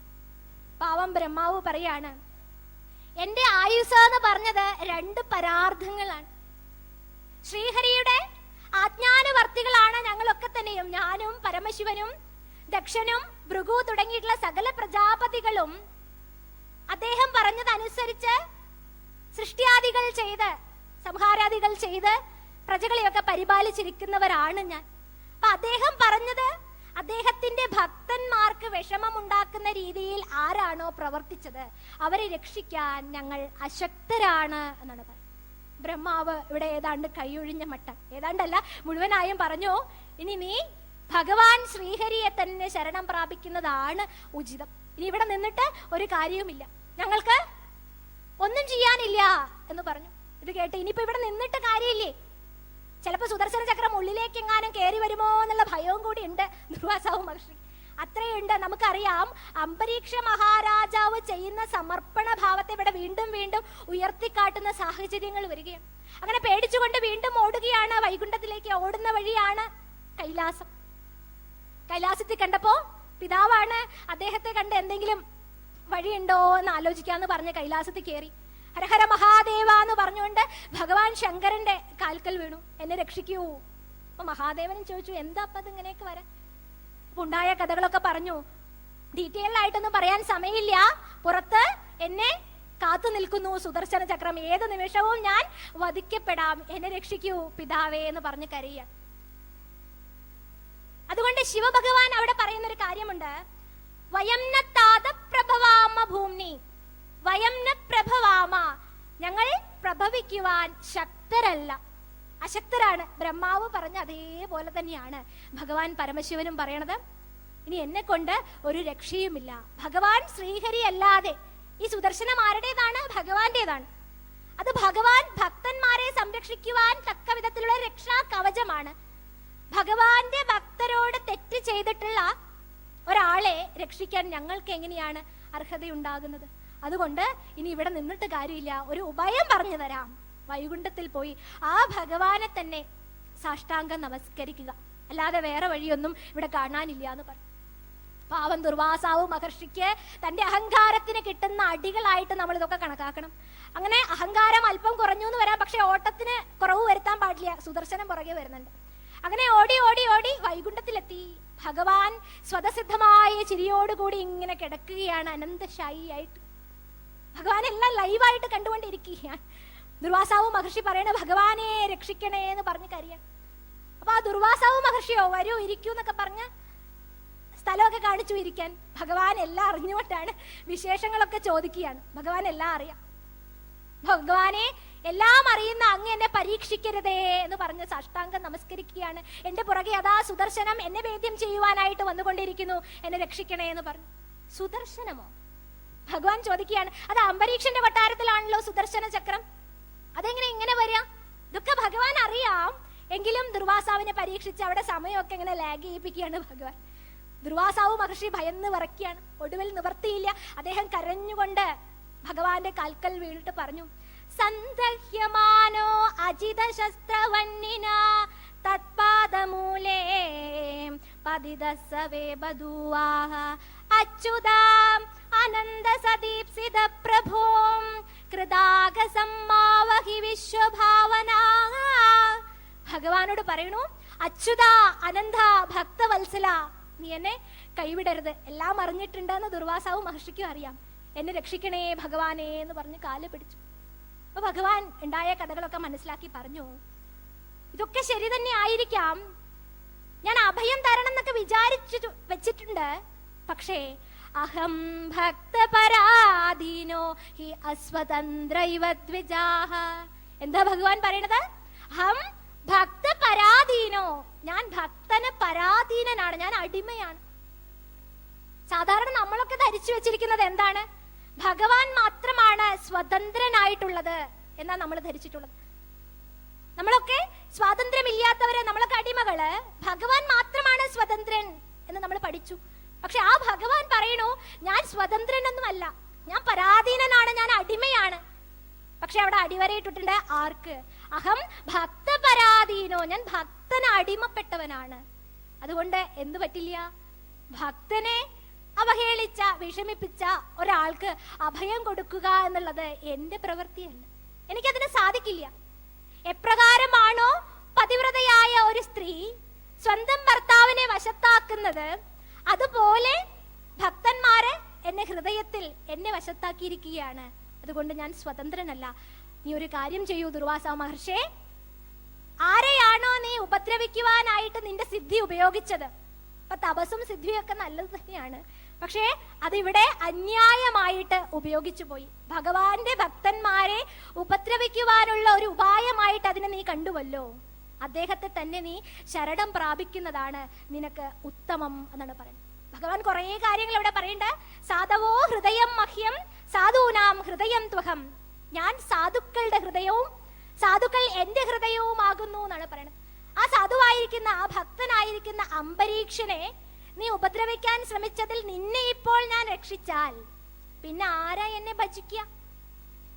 കൊട്ടാരങ്ങൾ, ഭാര്യ, പുത്രൻ, ധനം, സകലവിധ ഭോഗങ്ങളെയും വേണ്ടാന്ന് വെച്ച് അതിലൊക്കെ അനാസക്തി പുലർത്തി എന്നിൽ പൂർണ്ണമായും ആത്മസമർപ്പണം ചെയ്ത ഒരു ഭക്തൻ, അതാണ് ഭക്തൻ. ആ ഭക്തന് ഞാനിപ്പോ കൈവിട്ട് കഴിഞ്ഞാൽ പിന്നെ ആരെങ്കിലും എന്നെ ഭജിക്കോ? അതുകൊണ്ട് ഞാൻ അത് ചെയ്യില്ല. ഭഗവാൻ തന്ന വാക്കാണ്, നമ്മൾ ഓർക്കണം. ഭഗവാൻ പ്രതിജ്ഞാബദ്ധനാണ്. അനന്യാ ചിന്തയന്തോ മാം യേജനാ പര്യുപാസതേ തേഷാം നിത്യാഭിയുക്താനാം യോഗക്ഷേമം വഹാമ്യഹം. ഭഗവാൻ പ്രതിജ്ഞാബദ്ധനാണ്. എല്ലാം ഉപേക്ഷിച്ചുകൊണ്ട്, എല്ലാം സന്യസിച്ച് എന്നിൽ അഭയം പ്രാപിച്ച ഒരാളുടെ യോഗക്ഷേമം മുഴുവൻ ഞാൻ പരിപാലിച്ചു കൊള്ളാം എന്ന് ഭഗവാന്റെ വാക്കാണ്. ആ ഭഗവാന്റെ വാക്കുകളിൽ പൂർണ്ണമായ വിശ്വാസം ആർക്കുണ്ടായിരുന്നു? ഗുരുവാക്യത്തിലും ശാസ്ത്രവാക്യത്തിലും, ഭഗവത് വാക്യങ്ങളായ ശാസ്ത്രങ്ങളിലും വിശ്വാസവും ആത്മവിശ്വാസം എന്ന് പറയണേക്കാൾ ഉപരി ആത്മസമർപ്പണം ചെയ്ത ഒരാളാണ് അംബരീക്ഷൻ. ഇപ്പൊ നമ്മളും ഇതുപോലെ ആത്മസമർപ്പണം ചെയ്താൽ ഭഗവാനാൽ ആദിഷ്ടമായ കവചം നമ്മളെ രക്ഷയ്ക്കായിട്ട് എന്നും ഉണ്ടാകും എന്നുള്ളത് അത് എത്ര എളുപ്പമുള്ള കാര്യമല്ല. അംബരീക്ഷനെ പോലെ ഉയരാൻ നമുക്ക് സാധിക്കണം. അതിനാണ് നാമജപം എന്ന് പറയാം. ദ്രൗപദിക്ക് കൂടി സാധിച്ചിട്ടില്ല എന്ന് കാണിക്കുന്നു. ദ്രൗപദി വസ്ത്രാക്ഷേപ സമയത്ത് സഭയിൽ വെച്ച് ദുശാസനൻ ചേലകളൊക്കെ ഇങ്ങനെ പിടിച്ചു വലിച്ച് അപമാനിതയാക്കാൻ ശ്രമിച്ചപ്പോൾ ഭഗവാനെ വിളിച്ച് കരയുകയാണ്. ഭഗവാനെ രക്ഷിക്കണേ എന്ന് പറഞ്ഞിട്ടാ കരയണത്. അപ്പൊ ഭഗവാനൊക്കെ വന്നു. ഭഗവാൻ വന്ന് നോക്കുമ്പോഴുണ്ട് ദ്രൗപദി എന്താ ചെയ്തിരിക്കുന്നത് അറിയോ? ഒരു കൈ കൊണ്ട് തന്റെ ബാക്കി പോകുന്ന ചേലകൾ ഇവിടെ മുറുക്ക പിടിച്ച് മറ്റേ കൈ കൊണ്ട് വിളിക്കുകയാണ്, ഭഗവാനെ എന്നെ രക്ഷിക്കണേ. ഭഗവാൻ വന്നിട്ട് തിരിച്ചുപോയി. ഭഗവാൻ വിചാരിച്ചു, സ്വയം രക്ഷിക്കാൻ ശക്തയാണെങ്കിൽ പിന്നെ എന്റെ റോൾ അവിടെ എന്താ? എനിക്കതിൽ എന്ത് കാര്യം? അതുകൊണ്ട് ഭഗവാൻ പോയി. പിന്നെ ചേല തീരണോ തീരുന്നു എന്ന് പറയുമ്പോഴാണ് ദേവി രണ്ട് കൈകളും വിട്ട് ഭഗവാനെ വിളിച്ചത്. അപ്പോഴാണത്രേ ഭഗവാൻ വാസുദേവൻ വന്ന് അനന്തമായ ചേലകൾ സമ്മാനിച്ചിട്ട് പോയത് എന്നാണ് പറയുന്നത്. അപ്പൊ ഭഗവാന്റെ വാക്കുകളിൽ ഭഗവാൻ വെളിപ്പുറത്താണെന്ന് സ്വാമിജി പറഞ്ഞു. ഭക്തി എന്നുള്ള ധനത്തെ കുറിച്ച് സ്വാമിജി പറഞ്ഞു. ആ ഭക്തിയെ ധനമാക്കി മാറ്റി ഉപയോഗിക്കാൻ നമുക്ക് സാധിക്കണം എന്നുള്ള തരത്തിൽ ഉയർന്ന് നമുക്കൊരു ദൃഷ്ടാന്തം കാണിച്ചു തരികയാണ് ഇവിടെ അംബരീഷ ചക്രവർത്തി എന്ന് പറയണം. അപ്പൊ ഇതൊക്കെ മനസ്സിലാക്കിയ ദുർവാസ മഹർഷി ഇനി വൈകുണ്ഠത്തിൽ നിന്നിട്ടും എനിക്ക് രക്ഷയൊന്നുമില്ല എന്ന് കരുതിയിട്ട് തിരിച്ച് എവിടെ വന്നു? അംബരീക്ഷന്റെ കൊട്ടാരത്തിൽ തന്നെ വന്നു. ഓടി വരികയാണ്. സുദർശനം പുറകെയുണ്ട്. തന്റെ അഹങ്കാരങ്ങൾ കേൾക്കുന്ന അടികള് അല്പം അഹങ്കാരം ഒരല്പമേ കുറഞ്ഞിട്ടുള്ളൂ, അല്പം അഹങ്കാരം കുറഞ്ഞിട്ടുണ്ട്. അങ്ങനെ ഓടി വന്ന് അംബരീക്ഷന്റെ കാൽക്കൽ, അംബരീക്ഷൻ നിന്ന നിൽപ്പ് തന്നെ നിൽക്കുകയാണ്. ഇവിടെ എന്തൊക്കെയാ സംഭവിക്കുന്നത്? സുദർശനം വന്നു, കൃത്തികയെ ഭസ്മമാക്കി. ദുർവാസാവ് മഹർഷി ഓടുന്നത് കണ്ടു. തിരിച്ചതാ പ്രദക്ഷിണം ചെയ്ത് ഇവിടെ തന്നെ എത്തിയിരിക്കുന്നു. അങ്ങനെ ദുർവാസാവ് മഹർഷി വന്ന് അംബരീക്ഷന്റെ കാൽക്കൽ വീഴുകയാണ്. എന്നെ രക്ഷിക്കൂ എന്ന് പറഞ്ഞിട്ട്. ദുർവാസാവ് മഹർഷി വീണതോടുകൂടി അംബരീക്ഷന് തന്നെ ലജ്ജ തോന്നി. സാധാരണ മഹർഷിമാരെ ഗൃഹസ്ഥന്മാര് നമസ്കരിക്കാറുണ്ട്, മഹർഷിവര്യമാർ ഇങ്ങോട്ട് നമസ്കരിക്കാറില്ല. എന്നെ ലജ്ജിപ്പിക്കാതെ എഴുന്നേൽക്കൂ മഹർഷിയെ എന്ന് അംബരീക്ഷൻ പറഞ്ഞു. അപ്പൊ അതൊന്നും പറ്റില്ല, എനിക്ക് ഈ സുദർശനത്തിൽ നിന്ന് അഭയം വേണം എന്ന് ദുർവാസാവ് മഹർഷി പറയുന്നുണ്ട്. ദുർവാസാവ് മഹർഷി പറഞ്ഞ ഒരു കാര്യത്തിൽ നമുക്കൊരു കാര്യം മനസ്സിലാക്കാനുണ്ട്. ദാസദാസോഹ്യം എന്ന് ഭഗവാൻ പറഞ്ഞിട്ടുണ്ട്. ഭക്തന്റെ ദാസന്റെ ദാസനാണ് ഭഗവാൻ എന്നുള്ളത്. അപ്പൊ ഭക്തനാരാ? അംബരീക്ഷൻ. അംബരീക്ഷന്റെ ദാസനായി മാറിയതാരാ? ദുർവാസാവ് മഹർഷി. ആ ദുർവാസാവിനെ രക്ഷിക്കുന്നതാരാ? ഭഗവാൻ തന്നെ. ഭഗവാന്റെ സ്വരൂപമായിട്ടുള്ള സുദർശനം, നല്ല ദർശനം, നല്ല ദൃഷ്ടാന്തം, നല്ല കാര്യങ്ങളെ ദർശിക്കുക എന്നുള്ളതാണ് സുദർശനത്തിന്റെ. ആ നല്ല കാര്യങ്ങൾ കാണുന്ന കണ്ണുകളാക്കി, സാത്വികമായ കണ്ണുകളാക്കി മാറ്റുമ്പോഴാണ് ശ്രീശുക ബ്രഹ്മർഷിയുടെ കഥയിൽ നമ്മൾ പഠിച്ചിട്ടുണ്ട്. കൈവല്യം വന്ന ശേഷം അദ്ദേഹം പോടൂ സർവഭൂത ഹൃദയം എന്നുള്ള രൂപത്തിലായി. പുത്രാ പുത്ര എന്ന് വ്യാസമഹർഷി കേണി വിളിച്ചപ്പോഴും വിളി കേൾക്കുന്നത് മുഴുവൻ സർവപ്രപഞ്ചവുമായിരുന്നു, പ്രകൃതിയായിരുന്നു. സർവത്തിലും അന്തര്യാമിയായിരിക്കുന്ന ഈശ്വരനെ കണ്ടെത്തിയ ശുഗബ്രഹ്മർഷി അവിടെ കുറച്ച് സ്ത്രീകൾ കുളിക്കുന്നു എന്ന് വന്നു. ആ സാധാരണ സ്ത്രീകൾ പറയുകയാണ്, ഒരു പുരുഷനാണ് എന്ന് തോന്നാൻ പോലും സാധിച്ചില്ല, അത്രയധികം പരമാത്മാവുമായിട്ട് ഭേദ്യമായി കഴിഞ്ഞു, അതായത് ബന്ധം വെച്ചു കഴിഞ്ഞു ശുഗബ്രഹ്മർഷി എന്നാണ് പറയുന്നത്. അപ്പൊ അത്തരത്തിൽ സാത്വികമായിട്ടുള്ള ഒരു ദർശനമാണ്, സമ്യക് ദർശനമാണ് സുദർശനം എന്ന് പറയുന്നത്. അത് ഭഗവാന്റെ തന്നെ സ്വരൂപമായി ഭക്തിയിലൂടെ നമ്മൾ ഓരോരുത്തരും ആർജിച്ചെടുക്കേണ്ട കാര്യമാണ്. അംബരീക്ഷ ചരിതത്തില് സുദർശനം ഇങ്ങനെ മുമ്പിൽ വന്ന് നിൽക്കുമ്പോൾ ദുർവാസാവ് മഹർഷിയുടെ പ്രാർത്ഥന പ്രകാരം അംബരീക്ഷൻ ഭഗവാനെ തന്നെ സ്തുതിക്കുകയാണ്. നമസ്സുനാഭാം അഖില ധർമ്മസേതവേ അധർമ്മശീലാസുരധൂമകേതവേ ത്രൈലോക്യ ഗോപായ വിശുദ്ധ വർച്ചസേ മനോജവായാത്ഭുത കർമ്മണേ ഗൃണേ. ഈ ദ്വിജന്, ഈ ബ്രാഹ്മണന് സുദർശനത്തിൽ നിന്നും അഭയമുണ്ടാക്കി തന്നാലും ഭഗവാനേ എന്ന് പ്രാർത്ഥിക്കുകയാണ്. ആ പ്രാർത്ഥനയുടെ ഫലമായിട്ട് സുദർശനം എവിടെ നിന്ന് ഉത്ഭവിച്ചുവോ അവിടേക്ക് തന്നെ ഭഗവാനിൽ തന്നെ ലയിച്ചു എന്നാണ് കഥ. ഇതൊക്കെ കണ്ടിട്ട് ദുർവാസാവ് മഹർഷിക്ക് വളരെ സന്തോഷായി. ദുർവാസാവ് മഹർഷി പറയാണ്, അഹോ അനന്തദാസാനാം മഹത്വം ദൃഷ്ടമധ്യമേ. ഭഗവത് ഭക്തന്മാരുടെ മഹിമ ഞാൻ ഇന്ന് മനസ്സിലാക്കി. അംബരീക്ഷൻ നിസാരക്കാരനല്ല, ഭക്തനാണ്, ഭഗവാന്റെ ഉത്തമനായ ഭക്തൻ. ഇത് എത്ര സിദ്ധികൾ ഉണ്ടായിട്ടും അതൊന്നും ഇവിടെ നിഷ്ഫലമാവുകയാണ് എല്ലാം ചെയ്തത് ഭഗവാന്റെ ഭക്തന്മാരുടെ മുൻപിൽ. അതിനർത്ഥം എന്താ? ദുർവാസാവ് മഹർഷി എന്ന് പറയണത് ഇതൊക്കെ ഒരു നാടകത്തിന്റെ ഭാഗമാക്കിയിട്ട് വേണം എടുക്കാൻ. ദുർവാസാവ് മഹർഷി ശൈവാംശ സംഭൂതനാണെന്ന് നമ്മൾ പറഞ്ഞു. ആ ശൈവാംശ സംഭൂതനായ മഹർഷി വര്യൻ ഇതൊന്നും അറിയാത്ത ആളല്ല, എല്ലാം അറിയുന്ന ആള് തന്നെയാണ്. പക്ഷേ ഭഗവത് ഭക്തന്മാരുടെ മഹിമ പ്രകാശിപ്പിക്കുവാൻ വേണ്ടി ഒരു രംഗം ഇവിടെ സൃഷ്ടിച്ചതാണ്. അപ്പൊ ആ രംഗത്തിൽ നിന്നും നമ്മൾ ഈ കഥാപാത്രങ്ങൾ പ്രതിഫലിപ്പിക്കുന്ന കുറെ സന്ദേശങ്ങളുമായി നമ്മളുടെ ജീവിതവും ധർമ്മനിഷ്ഠമായിട്ട് കൊണ്ടുപോകാൻ ശ്രമിച്ചാൽ അംബരീഷനോളം ഉയരാൻ നമുക്ക് സാധിക്കും. അതുകൊണ്ട് പരിപൂർണ ആത്മസമർപ്പണം എന്നുള്ളതാവട്ടെ ഇന്നത്തെ സത്രത്തിന്റെ സന്ദേശം എന്ന് പറഞ്ഞുകൊണ്ട് ഈ പറഞ്ഞത് മുഴുവൻ തന്നെയും ശ്രീ ഭഗവാന്റെ കാൽക്കൽ വെച്ചുകൊണ്ട് എല്ലാവരെയും അനന്തകോടി നമസ്കാരം ചെയ്തുകൊണ്ട് എന്റെ വാക്കുകൾ ഉപസംസ്കരിക്കുകയാണ്. നന്ദി, നമസ്കാരം. കായേന വാചാ മനസേന്ദ്രിയർവാം ബുദ്ധ്യാത്മനാ വാം പ്രകൃതേ സ്വഭാവാത് കരോമി യദ്യത് സകലം പരസ്മൈ നാരായണായേതി സമർപ്പയാമി.